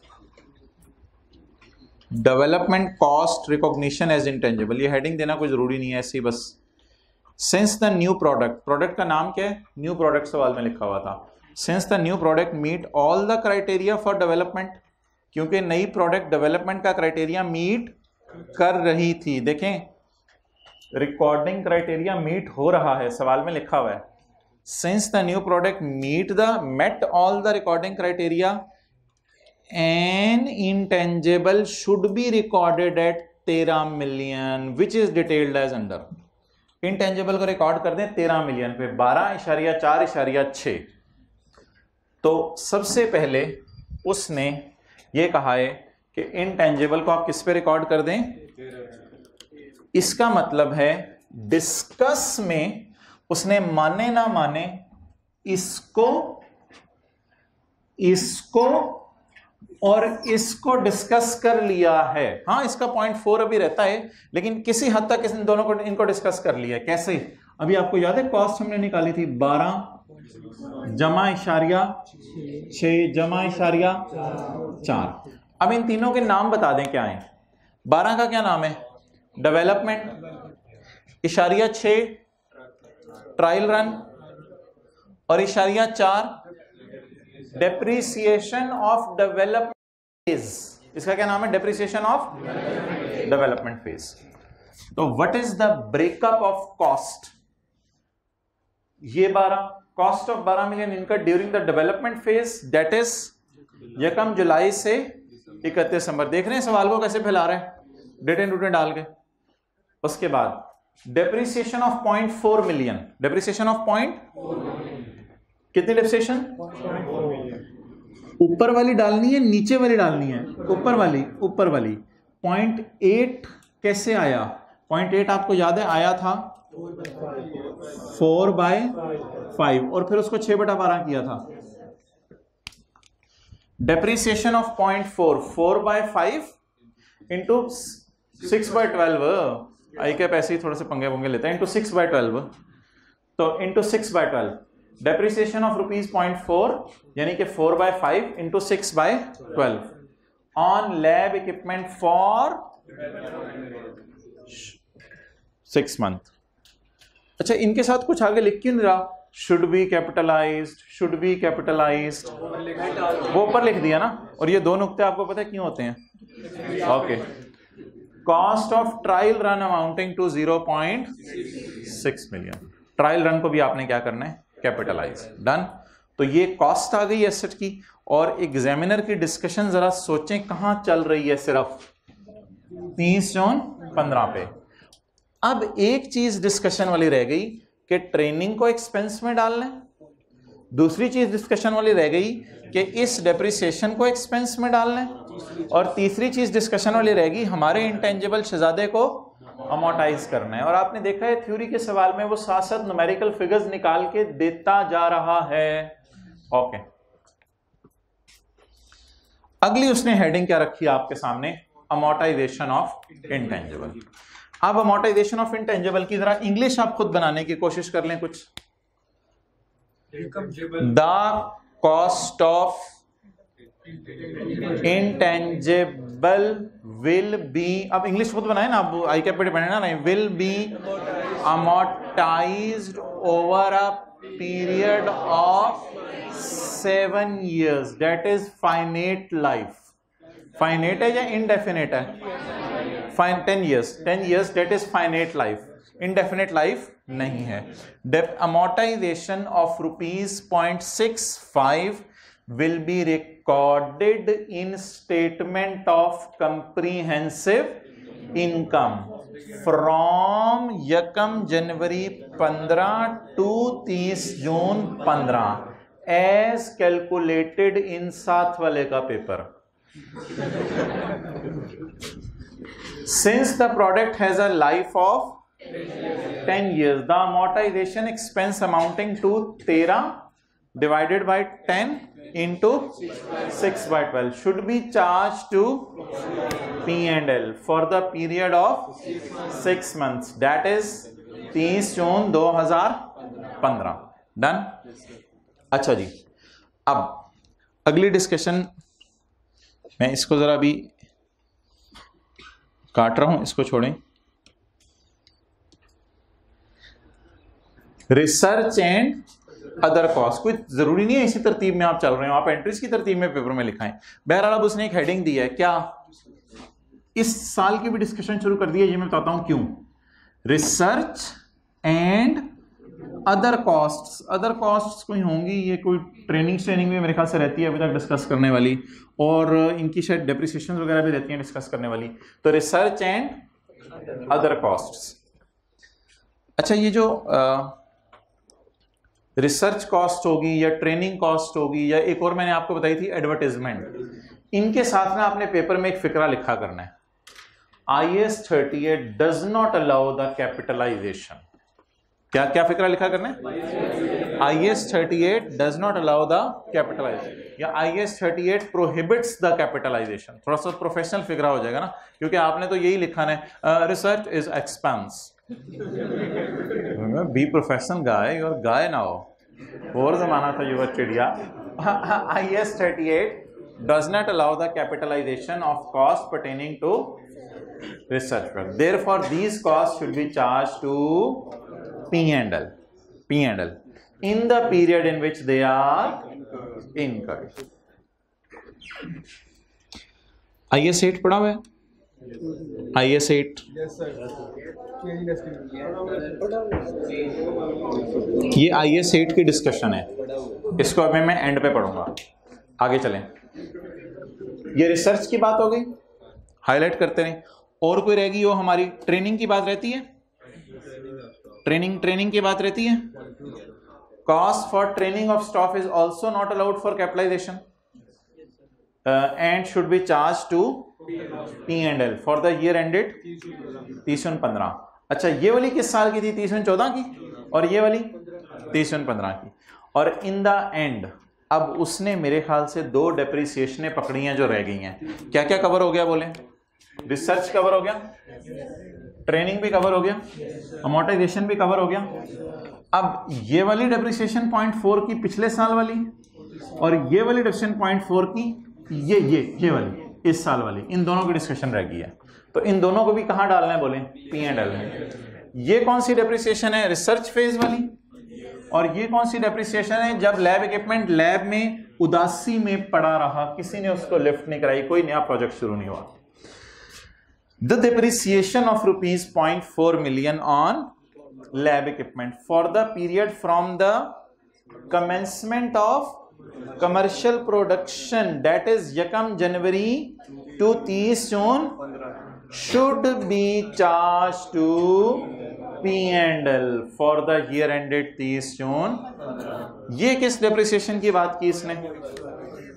इस वाले 0.4 की। इस वाले 0.4 को तो हमने एसेट की कॉस्ट में डाल दिया था, इसकी शायद उसने डिस्कशन नहीं की, पता नहीं क्यों नहीं की। अच्छा ऊपर बिल्कुल वो मैं उसी की तरफ आने लगा हूं।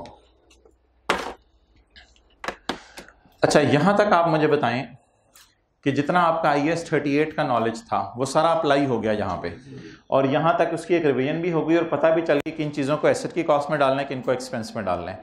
हाँ गलती क्या हो सकती है पेपर में जो गलती तो नहीं मैं ऐसे कहूँगा, आपकी तरतीब कोई अपनी होगी। आपको पता है आपकी तरतीबें तो अपनी होती हैं, तो आपकी तरतीब कोई अपनी होगी लिखने की, तो आप जो है वो शुरू यहाँ से करेंगे। Research for the year ended 30 June 2014 ऑफ ₹8 million should be charge to expense, या इससे बेहतर फिक्रा IAS 38 does not allow the recording of research expense, therefore it should be charged in statement of profit और loss for the year ended 30 June 2014। हो सकता है आप यहाँ से तरतीब से शुरू कर दें। And lab equipment amounting to ₹4 million should be capitalised in 30 June 2014।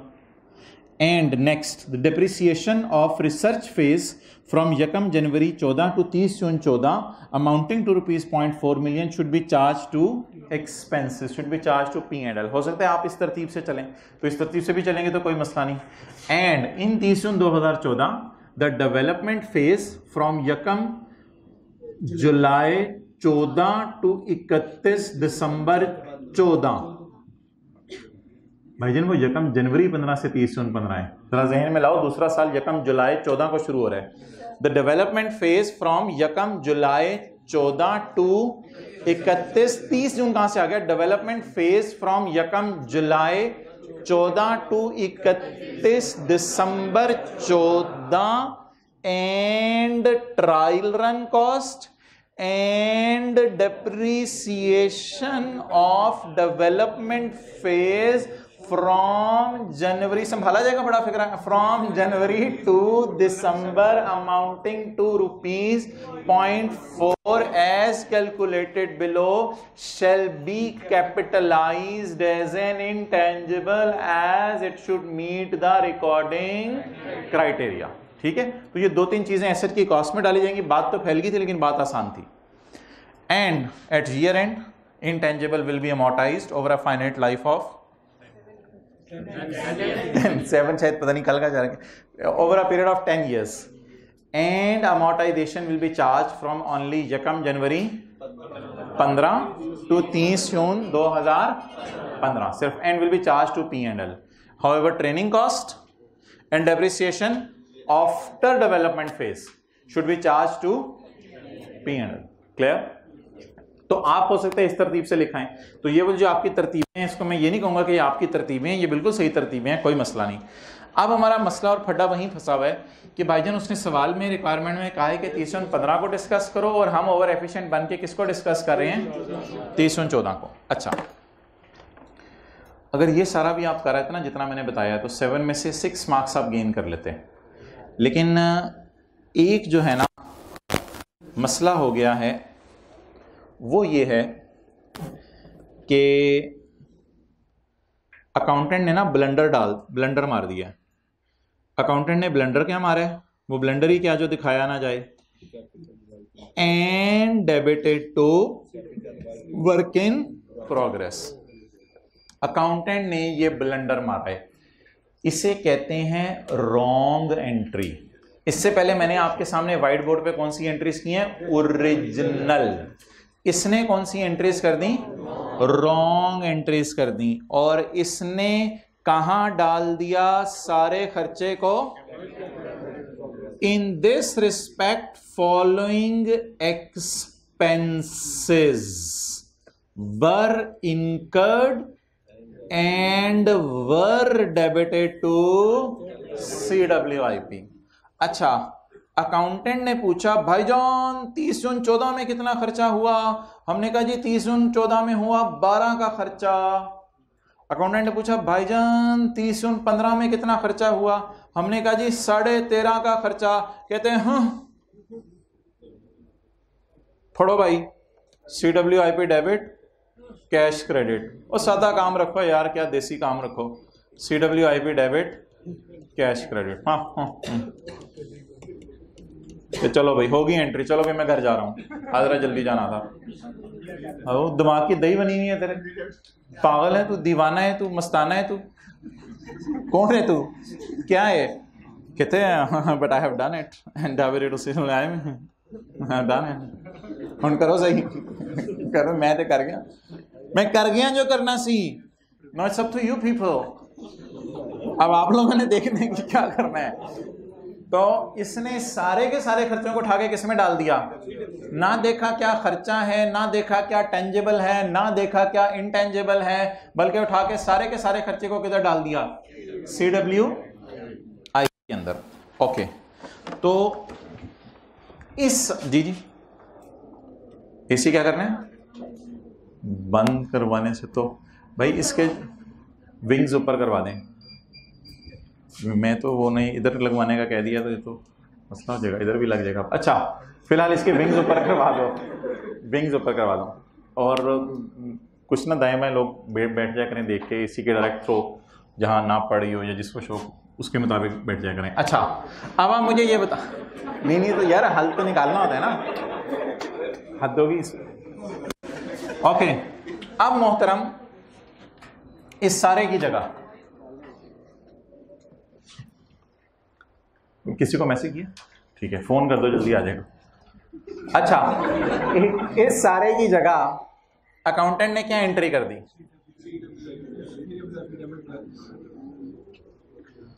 मुझे बताएं 30 जून 14 को सिर्फ एक एंट्री हुई, एक लफ्ज उसने लिखा हुआ है, अल्लाह आपके साथ वाले का भला करे, expenses were incurred and were debited, ये खर्चे हुए और डेबिट भी हो गए CWIP में। याद रखिएगा डेबिट गलत किया, क्रेडिट गलत नहीं होता, क्रेडिट कैश ही होता है, क्रेडिट कैश ही होता है। और एक बात याद रखिएगा, जब CWIP में उसने डेबिट किए हैं ये खर्चे, तो उसने डेप्रिसिएशन चार्ज नहीं की होगी, क्योंकि CWIP वाली चीज़ों पर डेप्रिसिएशन चार्ज नहीं होती। तो ये ना समझिएगा कि CWIP में चल के बोंगा जो है वो नशे में अगली एंट्री भी कर गया होगा डेप्रिसिएशन की, ऐसी बात नहीं है, क्योंकि वो खुद CWIP मान के गया है, तो CWIP को क्यों डेप्रिशिएट किया होगा उसने। ऑल एक्सपेंसेस 13.5 एंड 12, 30/14 में कितना खर्चा 12, और इधर ये सारा का सारा, हाँ ठीक है, ये सारा का सारा उसने किधर डाल दिया, CWIP में। अच्छा अभी तक जो मैंने डिस्कशन की है, जो आपको नोट्स पे लिखवाया है, वो सारी ओरिजिनल एंट्री की डिस्कशन हुई है या रॉन्ग के बाद रेक्टिफाइंग की भी डिस्कशन हुई है?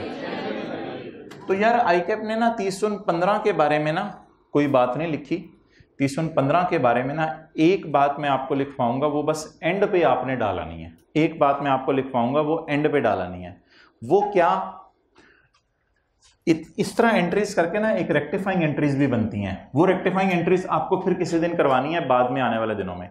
लेकिन फिलहाल मुझे सिर्फ ये बता दें, अगर मैं ये सारी डिस्कशन करूं 15 के बारे में कि 12.6 and 4 should be debited, training should be debited, amortisation should be debited, and पे एक लाइन डाला हूं, these relevant accounts will be debited and CWIP will be, sorry 15 की, CWIP will be credited।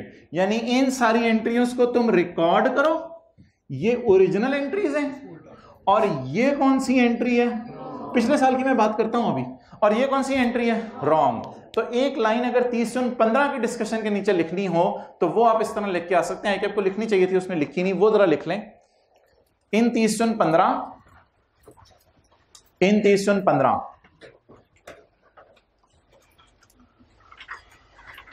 The relevant accounts will be debited, इधर देखें, the relevant accounts will be debited, जो account debit करने हैं वो करें ना, CWIP तो डेबिट ना करें। The relevant accounts will be debited and CWIP will be, sorry ये वाला, and CWIP will be credited। Relevant accounts को डेबिट कर दें और CWIP को क्रेडिट कर दें। रेलिवेंट अकाउंट कौन से हैं जिनके बारे में आपने ऊपर बता दिया, इनको कहां कहां डालना है, डन। अच्छा जी, पहली बात ये हो गई। दूसरी बात, ये सवाल किस साल में उसने हमें दिया है, 15 में। और 15 में सवाल जब दे रहे तो खड़े होके बता रहे कि 14 वालियों को भी मैं CWIP में डाल चुका था। इसके विंग्स ऊपर कर दो। 30/15 का सवाल दे रहे और 15 में खड़े होके बता रहा है कि मैं 14 में भी CWIP डेबिट कर चुका हूं। मुझे बता दें कि ये जो मैं 15 का सवाल सॉल्व कर रहा हूंगा, ये मैं 30 जून 14 पे खड़े होके कर रहा हूंगा या 15 पे खड़े होके। तो अगर इस दिन खड़े होके मैं 30 जून 15 का सवाल सॉल्व कर रहा हूं, तो क्या 30 जून 15 के सवाल में मुझे 14 की गलती भी पकड़ी गई? बोले बोले बोले।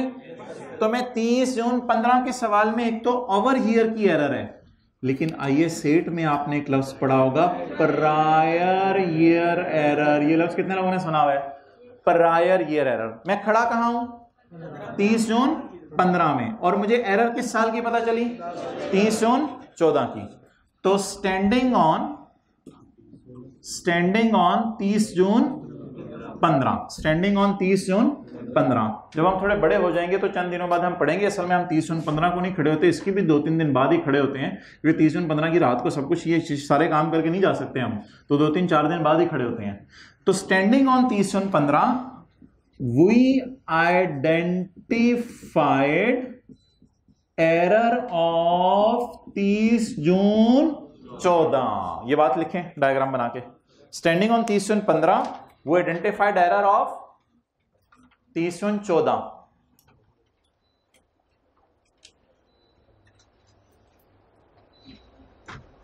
ये बनाएं, और जिनको नजर नहीं आ रहा मैं बोलता हूं। स्टैंडिंग ऑन 30 जून 15 वो आइडेंटिफाइड एरर ऑफ 30 जून 14।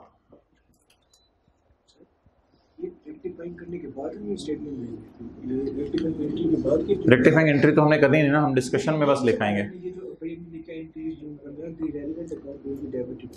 ये वाली जो सारी डिस्कशन कर लेंगे ना, उसके बाद वो लाइन लिख के आएंगे, the relevant account should be debited and CWIP should be credited.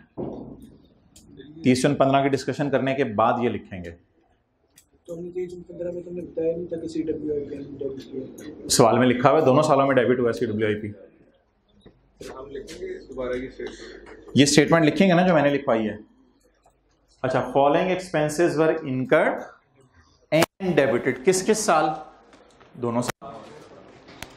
अच्छा, अगली बात मुझे बता दें, अब ये सेट की बात है, इसको हम थोड़ा थोड़ा रिवाइज करते रहेंगे। अब ये जो मैं आखिरी बात करने लगा हूं, एब्जॉर्ब करने की कोशिश कीजिएगा, ना भी एब्जॉर्ब हुई तो आने वाले दिनों में इसकी रिवीजन होनी है। अब ये सेट वाली बात है, वो सुन लें।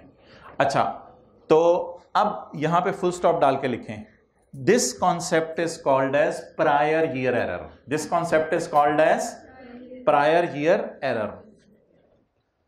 इसको कहा जाता है प्रायर ईयर एरर।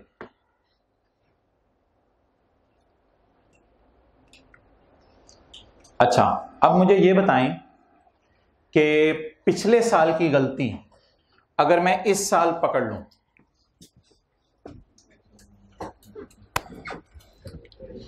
इधर देखें, ये 2023 है, ये 2022 है।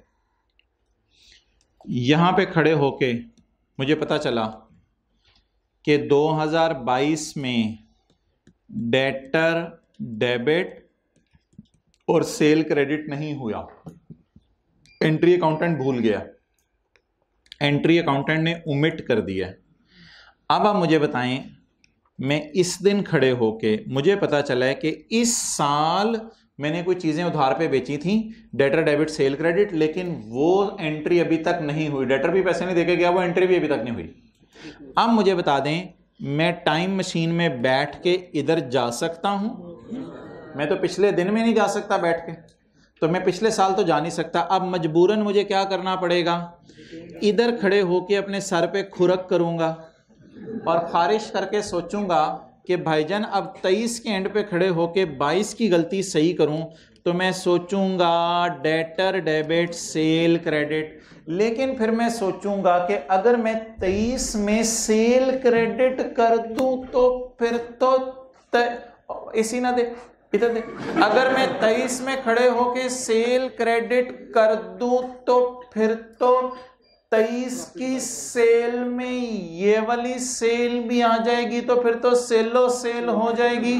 तो ये तो मुनासिब है या नामुनासिब, और क्लास में नामुनासिब बात नहीं करनी चाहिए। तो बता दें, अगर ये जो सर में खुरक किए जा रहा है, आप इसे रोक रहे हैं, ये कह रहे हैं मैं डेटर डेबिट सेल क्रेडिट करना दूं, डेटर डेबिट सेल क्रेडिट करना दूं, आप पकड़ेंगे रशीद नहीं। आप पूछेंगे ये है क्या, कहेगा चाचे सेल। आप कहेंगे ये है क्या, कहेगा सेल। क्या किस साल की है, वो कहेगा कन इधर कर, ऑफ 2022। आप कहें खाना जाइए, ऑफ 2022, ये किस साल की सेल है? तो मोहतरम 2022 की जो सेल है वो 2022 के P&L में डालनी चाहिए थी, वो अब हम डाल नहीं सकते। तो इसलिए एक अकाउंटेंट्स यूज करते हैं, उसका नाम होता है प्रॉफिट्स या अर्निंग्स का अकाउंट। जिस अकाउंट में ना सिर्फ 22 के प्रॉफिट्स पड़े होते हैं बल्कि 21 के साल के भी, बल्कि 20 के साल के भी, उस अकाउंट में सारे सालों के प्रॉफिट पड़े होते हैं। क्योंकि आपको पता है जिस वक्त सेल में से खर्चे माइनस करते हैं जवाब आता है प्रॉफिट, और प्रॉफिट इकट्ठे होते रहे तो उस अकाउंट का नाम हो जाता है अकामुलेटेड प्रॉफिट। और वो जो अकामुलेटेड प्रॉफिट होता है वो होता है रिटेन्ड अर्निंग के अकाउंट में। वो किस अकाउंट में होता है? रिटेन्ड अर्निंग के अकाउंट में। तो ये आने वाले दिनों में इंशाल्लाह हमने डिटेल से बात करनी है। बहरहाल फिलहाल एक कॉन्सेप्ट छोटा सा लिख लें कि 22 की गलती 23 में क्या एंट्री करके सही करते हैं। डेटर को डेबिट ही करेंगे और इसमें कोई नहीं, डेटर से पैसे लेने हैं, उसे डेबिट करना है, लेकिन सेल क्रेडिट करने की बजाय अर्निंग क्रेडिट कर दें, और अर्निंग क्रेडिट हुआ करेंगी statement of changes in equity में। वो भी हमने आने वाले दिनों में बनानी है। रिटेन्ड अर्निंग कहां क्रेडिट हुआ करेंगी? Statement of changes in equity में, यानी हमारी इक्विटी बढ़ गई है, हमारी वर्थ बढ़ गई है। तो इस छोटे से कॉन्सेप्ट के ऊपर पहले हेडिंग दें। On 31 December 23 we identified, on 31 December 23 we identified that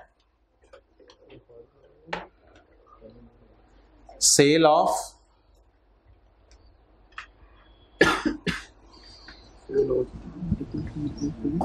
(2022) is not recorded.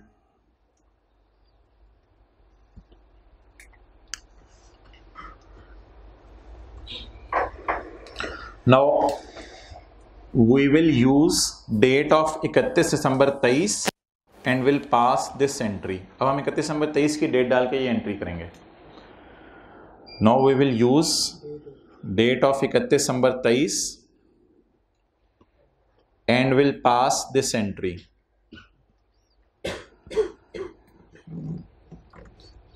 क्या? डेटर डेबिट सेल क्रेडिट करें, फिर सेल काट के, सेल तो इस साल की सेल में सेल चली जानी है, फिर तो ये तो इस साल की सेल और पिछले साल की सेल जमा होगी तो P&L तो पता नहीं आसमानों पे पहुंच जाना है। यूजर परेशान होंगे इतनी सेल कैसे हो गई। तो इसलिए डेटर डेबिट सेल क्रेडिट या debtor debit retained earning credit.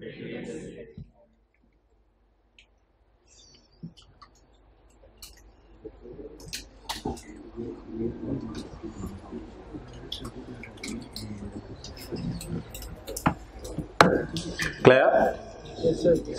अच्छा,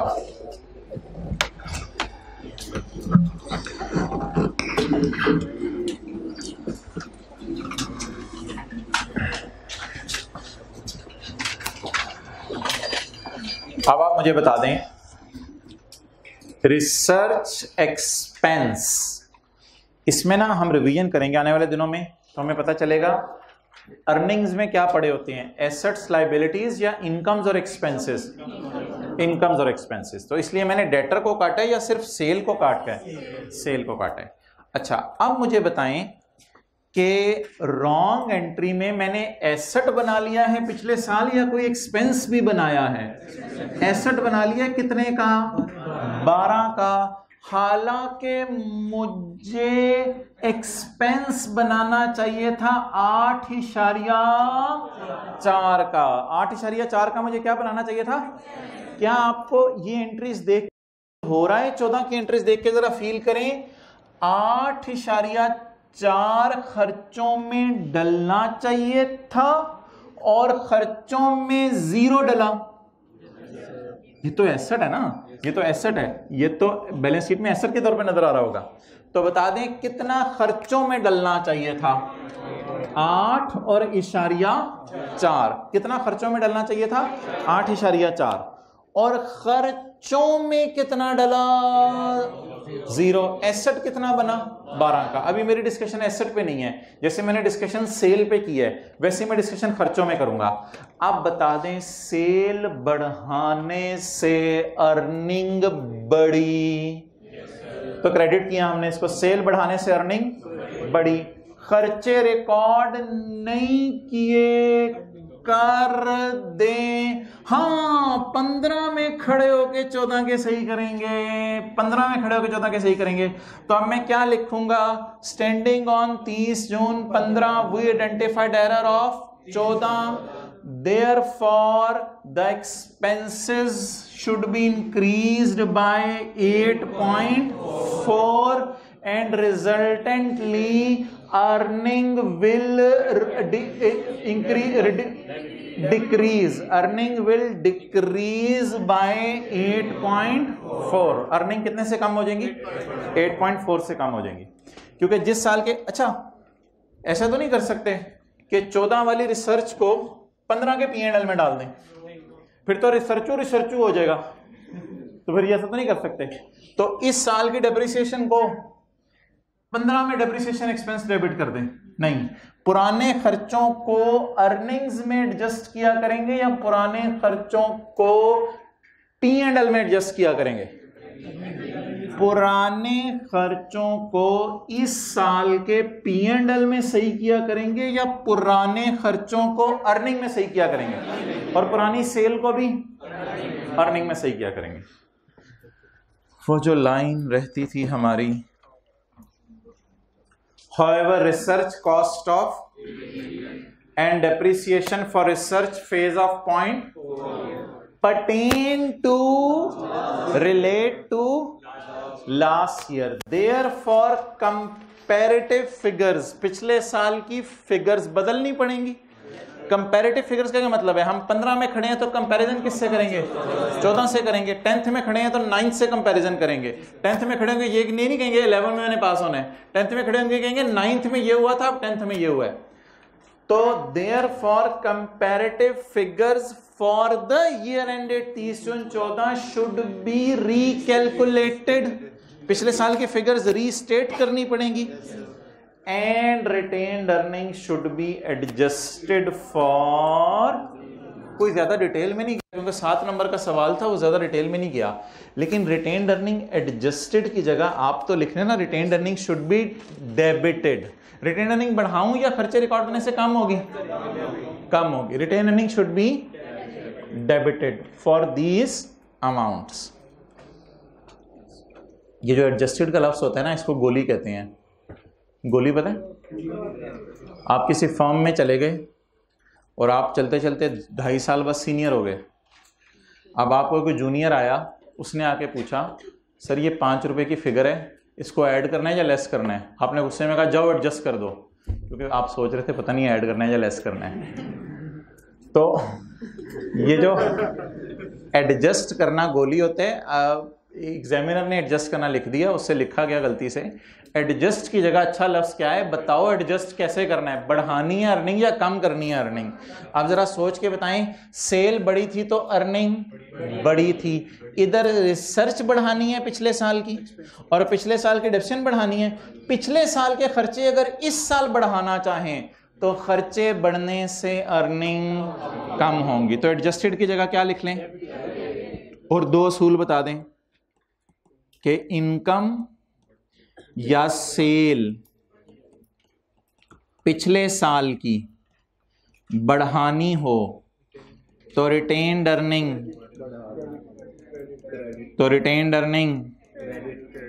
बढ़ेगी, और दूसरा असूल बता दें, एक्सपेंसेस किस साल के, प्रायर ईयर के, क्या करने हों, बढ़ाने हों, तो RE एब्रीवेशन यूज कर रहा हूं। रिटेन्ड अर्निंग क्या करेंगे, कम करेंगे।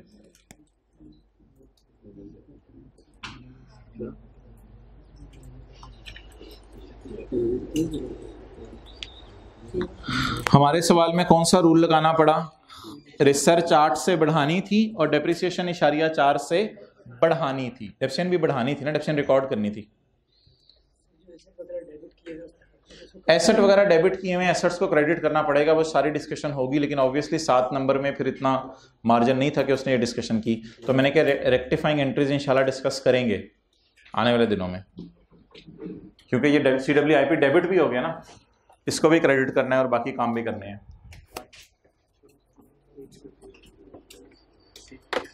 जी फॉर द ईयर में इसलिए नहीं की कि अगर इस साल के P&L में पिछले साल की रिसर्च एक्सपेंस डेबिट कर देते तो इस साल के प्रॉफिट्स एकदम कम हो जाने थे, और यूजर ने पूछना था क्या ऐसा हुआ, तो हमने कहना था पिछले साल का खर्चा डाला, तो पिछले साल का खर्चा डाला, ये तो गड़बड़ चीज़ है।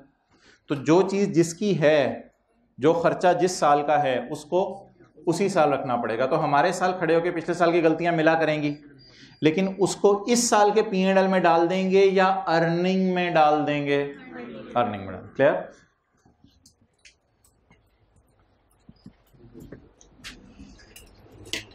तो लिखें prior year errors will be adjusted in retained earnings या will be adjusted in directly in P&L? हाँ, prior year errors will be adjusted in retained earnings. Prior year errors will be adjusted in retained earnings.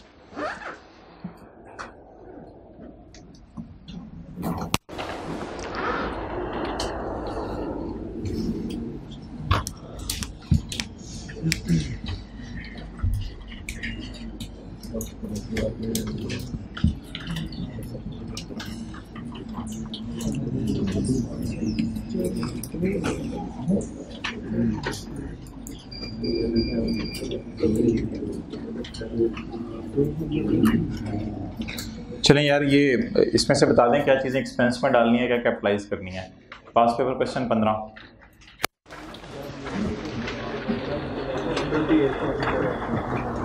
Pass paper question 15, इसको फारिग कर दें अभी।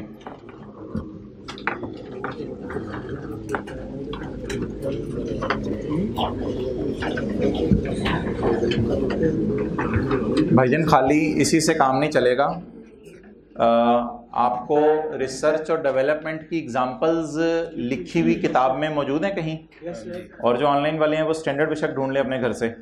तो हो सकता है ये 4-5 नाम आ रहे हैं, पता नहीं इसमें रिसर्च क्या है, पता नहीं इसमें डेवलपमेंट क्या है, तो ये कुछ नाम आ रहे हैं, पता नहीं valuation, pre production, pilot plant, ये क्या चीज़ें आ रही हैं। हो सकता है आपको पता चल जाए इसमें से कौन सी रिसर्च है, कौन सी डेवलपमेंट है। क्लियर? तो इसलिए फिर क्या खरीद लें, बेहतर है ICAP से जाके स्टैंडर्ड खरीद लें, IFRS, क्योंकि ये चीज़ें हमने तो नहीं याद की हुई कि क्या रिसर्च है क्या डेवलपमेंट है। Dove limited commence development on 1 January 20। जी भाईजान, डेवलपमेंट किसने शुरू किया है? 1 जनवरी। छिक के काम रखा है। दुनिया में लोग पहले रिसर्च करते हैं फिर डेवलपमेंट करते हैं, इन्होंने कहा छिक के रखो सीधा डेवलपमेंट, आंखें बंद करके डेवलप ही करना शुरू करो सीधा, रिसर्च शुरू की जरूरत नहीं, हम पहले ही पहुंची हुई सरकार हैं। भाई ने कहा Dove limited commence development on 1 January 20। In this regard following expenditures have been incurred. इसने फॉलोइंग एक्सपेंडिचर इनकर किए। ओके, ये खर्चा किस महीने हुआ? जनवरी में।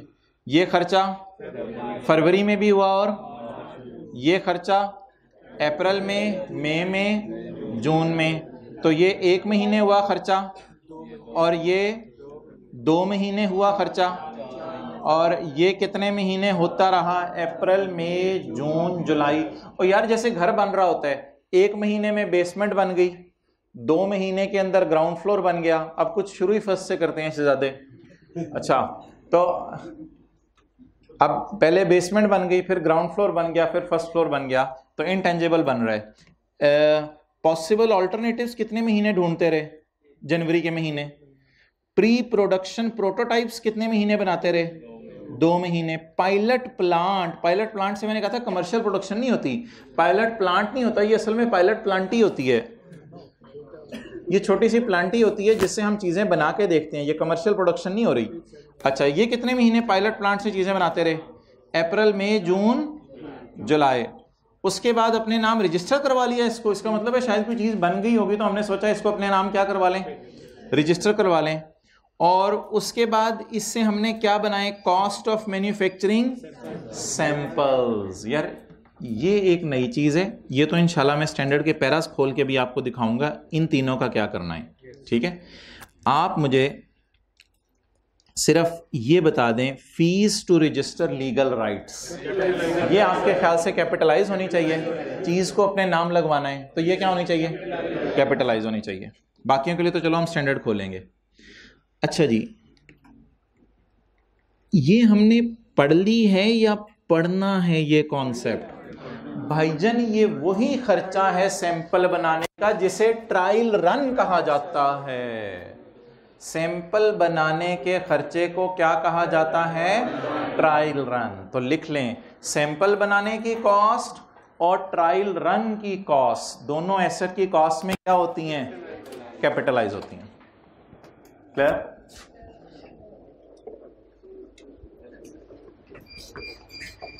अच्छा जी, ये तो यार हम कोई मशीन बना रहे हैं,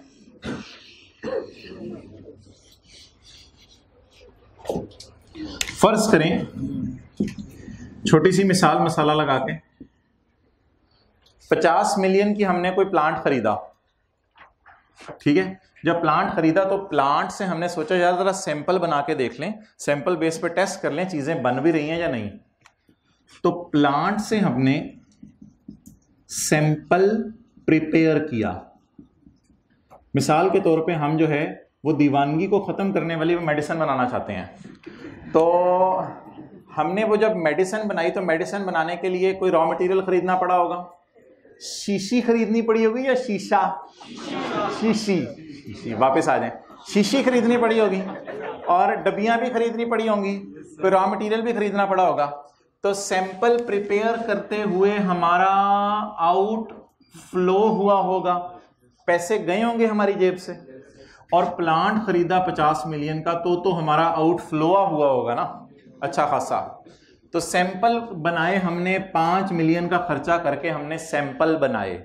सैंपल आम तौर पे तो सैंपल ही होते हैं और वो मुफ्त बांटे जाते हैं, दीवानों को देके देखे जाएंगे इन पे क्या फर्क पड़ता है, ठीक है। लेकिन आजकल लोगों ने सैंपल भी बेचने शुरू कर दिए हैं और दुनिया में ये आम हो गया है। पूरी पूरी कंपनियां बड़ी बड़ी करोड़ों में वैक्सीनें बना के सैंपल के तौर पे बेच रही हैं, तजर्बे हो रहे हैं। तो सैंपल भी क्या किए जाते हैं, बोले, बेचे जाते हैं। अच्छा, सैंपल बेच के अक्सर उतने पैसे नहीं आते जितने पैसे आपके लगे होते हैं, उससे भी कम पैसे आते हैं। क्योंकि जब अगले को कहते हैं ना ये सैंपल है, तो अगला कहते हैं मेरे पे तजर्बा होने, तो ऐसा करो थोड़ा जरा सस्ता रखो इसको। तो सैंपल बेचे जाते हैं। तो सैंपल सेल अगर आप कर दें, यानी कि आपने फर्ज करें 5000 जो है वो शीशियां बना ली और फुटपाथों पे जितने बंदे बैठे हुए आपको मिलते थे, आप उनको जाके वो शीशियां बेचते रहते थे। तो वो करते करते करते आपके पास 3 मिलियन का इनफ्लो हुआ। तो अब एसेट किताबों में कितने पे नजर आएगा? तो मोहतरम इसको, इसकी एंट्री ना, इसकी entry plan debit cash credit, plan debit cash credit, cash debit plant credit. इसकी गलत एंट्री सुने 3 रुपए की, cash debit other income credit, ये गलत एंट्री है इसकी। कैश डेबिट सेल क्रेडिट, ये गलत एंट्री है इसकी। आप बता दें सिर्फ एक ही एंट्री जिससे सांप भी मर जाए और लाठी भी ना टूटे। 50 जमा 5 minus 3, plan debit cash credit. अगर आपको ये पसंद नहीं आई तो फिर 3 एंट्रीज कर लें। नंबर 1, कोई मसला नहीं, पेपर में मार्क्स फिर भी मिलेंगे। Plan debit cash credit 50, plan debit cash credit 5 और कैश डेबिट प्लांट क्रेडिट कितने से? 3 से। ये एक छोटा सा कॉन्सेप्ट नोट करें और ऊपर हेडिंग दें सैंपल। साथ वाले को ना देखें, हेडिंग दें ऊपर सैंपल।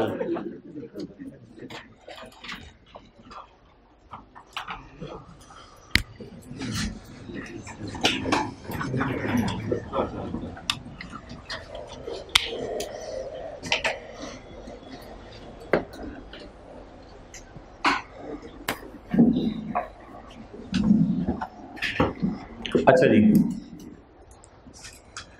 यार इसके लिए ना कभी कभी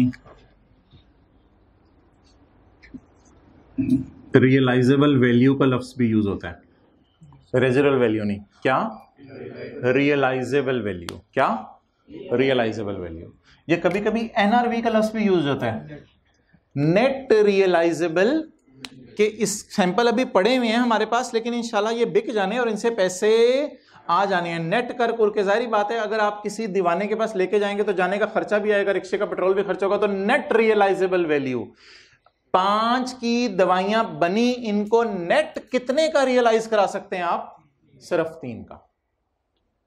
तो इसके लिए कभी कभी वो एनआरवी का लफ्ज भी यूज कर सकता है। अब आप मुझे बताएं, सैंपल की कॉस्ट एसेट की कॉस्ट में पूरी जाती है या उसमें से रियलाइजेबल वैल्यू लेस करते हैं? और उसकी एंट्री क्या होती है? कैश डेबिट फ्रॉम दीवानास एंड प्लांट क्रेडिट। हमें खुशी होती है ना कि हमारा सैंपल पे खर्चा होगा लेकिन शुक्र है अगले पे डाल के हमारा प्लांट अब सस्ता हो गया। क्लियर?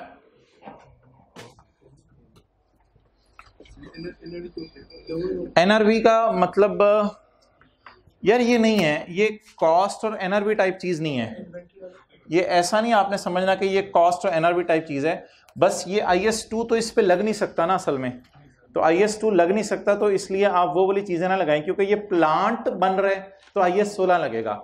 IS16 में एक लाइन लिखी हुई है, वो IS16 अभी मेरे पास मौजूद नहीं है वरना मैं आपको दिखाता। IS16 में एक लाइन लिखी हुई है, टेस्टिंग कॉस्ट या sample cost net of proceeds realised from disposal.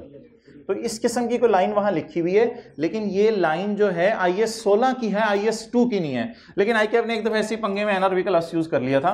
तो सादा सी बात बस समझे जो कॉन्सेप्ट मैंने दिया है कि सैंपल इतने के बनेंगे और इतने के बिकेंगे, इन दोनों को नेट करके एसेट की कॉस्ट निकल आएगी। अच्छा, कॉस्ट मैन्युफैक्चरिंग सैंपल, अगस्त सितंबर अक्टूबर का महीना हम क्या बनाते रहे? सैंपल। सैंपल बनाना और ट्रायल रन एक ही चीज है।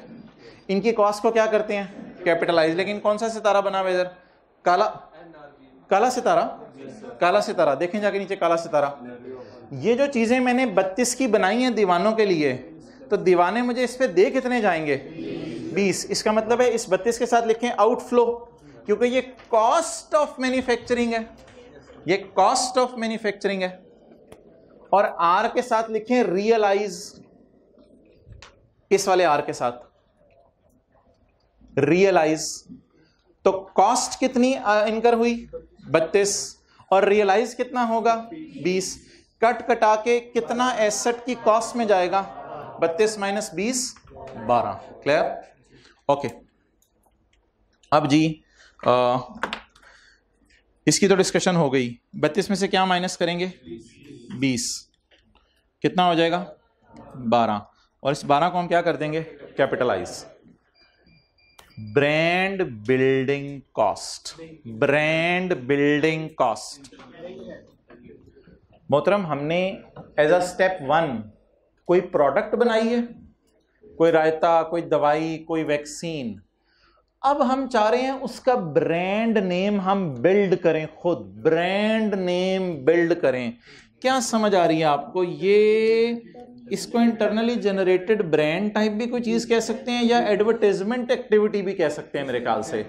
तो शुरू में जब चीजें लॉन्च होती है ना, तो अक्सर लोग लफ्ज बोलते हैं यार एडवर्टाइजमेंट ज्यादा करो, हमारा ब्रांड का नाम बने। तो ये ब्रांड इंटरनली जनरेट भी आप इसको समझ सकते हैं और इसको इनिशियल एडवर्टाइजमेंट कॉस्ट भी समझ सकते हैं। एडवर्टाइजमेंट तो हमेशा ही कहाँ जाती है? एक्सपेंस में जाती है। तो ब्रांड को बिल्ड करने की कोशिश करें। अभी लोग इस चीज को तस्लीम नहीं कर रहे, लेकिन ये ब्रांड बना बनाया खरीद रहे हैं या खुद बिल्डिंग की कोशिश कर रहे हैं? बिल्ट या परचेज्ड? तो इसको बोलें कहाँ डालेंगे? एक्सपेंस में डालेंगे। डन। अच्छा भाईजान, डेवलपमेंट शुरू कब हुई है? 1 जनवरी 20 को। DL हैज ऑल्सो इनकर्ड, ओ तेरी खैर, DL हैज, ये चीजें, ये खर्चे इस डब्बे में शामिल हैं या नहीं हैं? DL has also incurred directly attributable salaries and overheads of 5 and 1 point respectively in each month over the development of new product। इसके अलावा 5 का खर्चा हर महीने होता रहा है डेवलपमेंट के दौरान, और 1.5 का खर्चा भी हर महीने होता रहा है किसके दौरान? डेवलपमेंट के दौरान। ओके अच्छा यार, मुझे कोई बता सकता है कि डेवलपमेंट चली कब तक?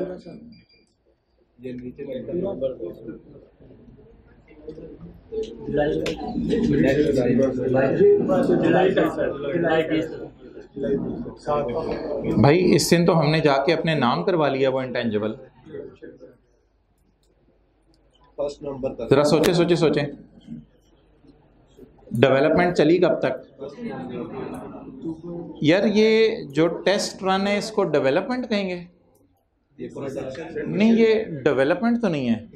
डेवलपमेंट तो टेस्ट रन तो डेवलपमेंट नहीं कहेंगे। तो डेवलपमेंट बोलें चली कब तक? 31 जुलाई तक। अच्छा, अगर 31 जुलाई तक डेवलपमेंट चली तो मुझे आप ये बता दें कि अच्छी वाली डेवलपमेंट है या बुरी वाली डेवलपमेंट है? The recording criteria was only met on 1 April and commercial production was commenced from 1 November. Clear? इसको मेरे ख्याल से छोड़ देते हैं, आज काफ़ी हो गया है। इससे आगे चलने तो बता दें, नहीं चलना तो अच्छा। कितने लोग वैसे खुद पढ़ लेंगे इसको? पढ़ लेंगे, कर लेंगे। चलें ठीक है, ये 3 लाइनें अब अगली क्लास में डिस्कस करेंगे, और ये वाली 3 लाइनें भी। अच्छा, कितने लोग ये 4 चीज़ें ढूंढ के आएंगे कि ये कहाँ हैं, डेवलपमेंट की एक्टिविटीज़ में हैं या नहीं? तो ये लाइनें ज़रूर ढूंढ आइएगा। यार मुझे बहुत अच्छा लगता है वैसे जो आप लोग ये ऐसे लोग ना बहुत कम आते हैं, जाते जाते एक MCQ करा दें। पहले नहीं ऐसे होते थे बच्चे, पता नहीं आजकल नरगिस अपनी बेनूरी पे रो रो के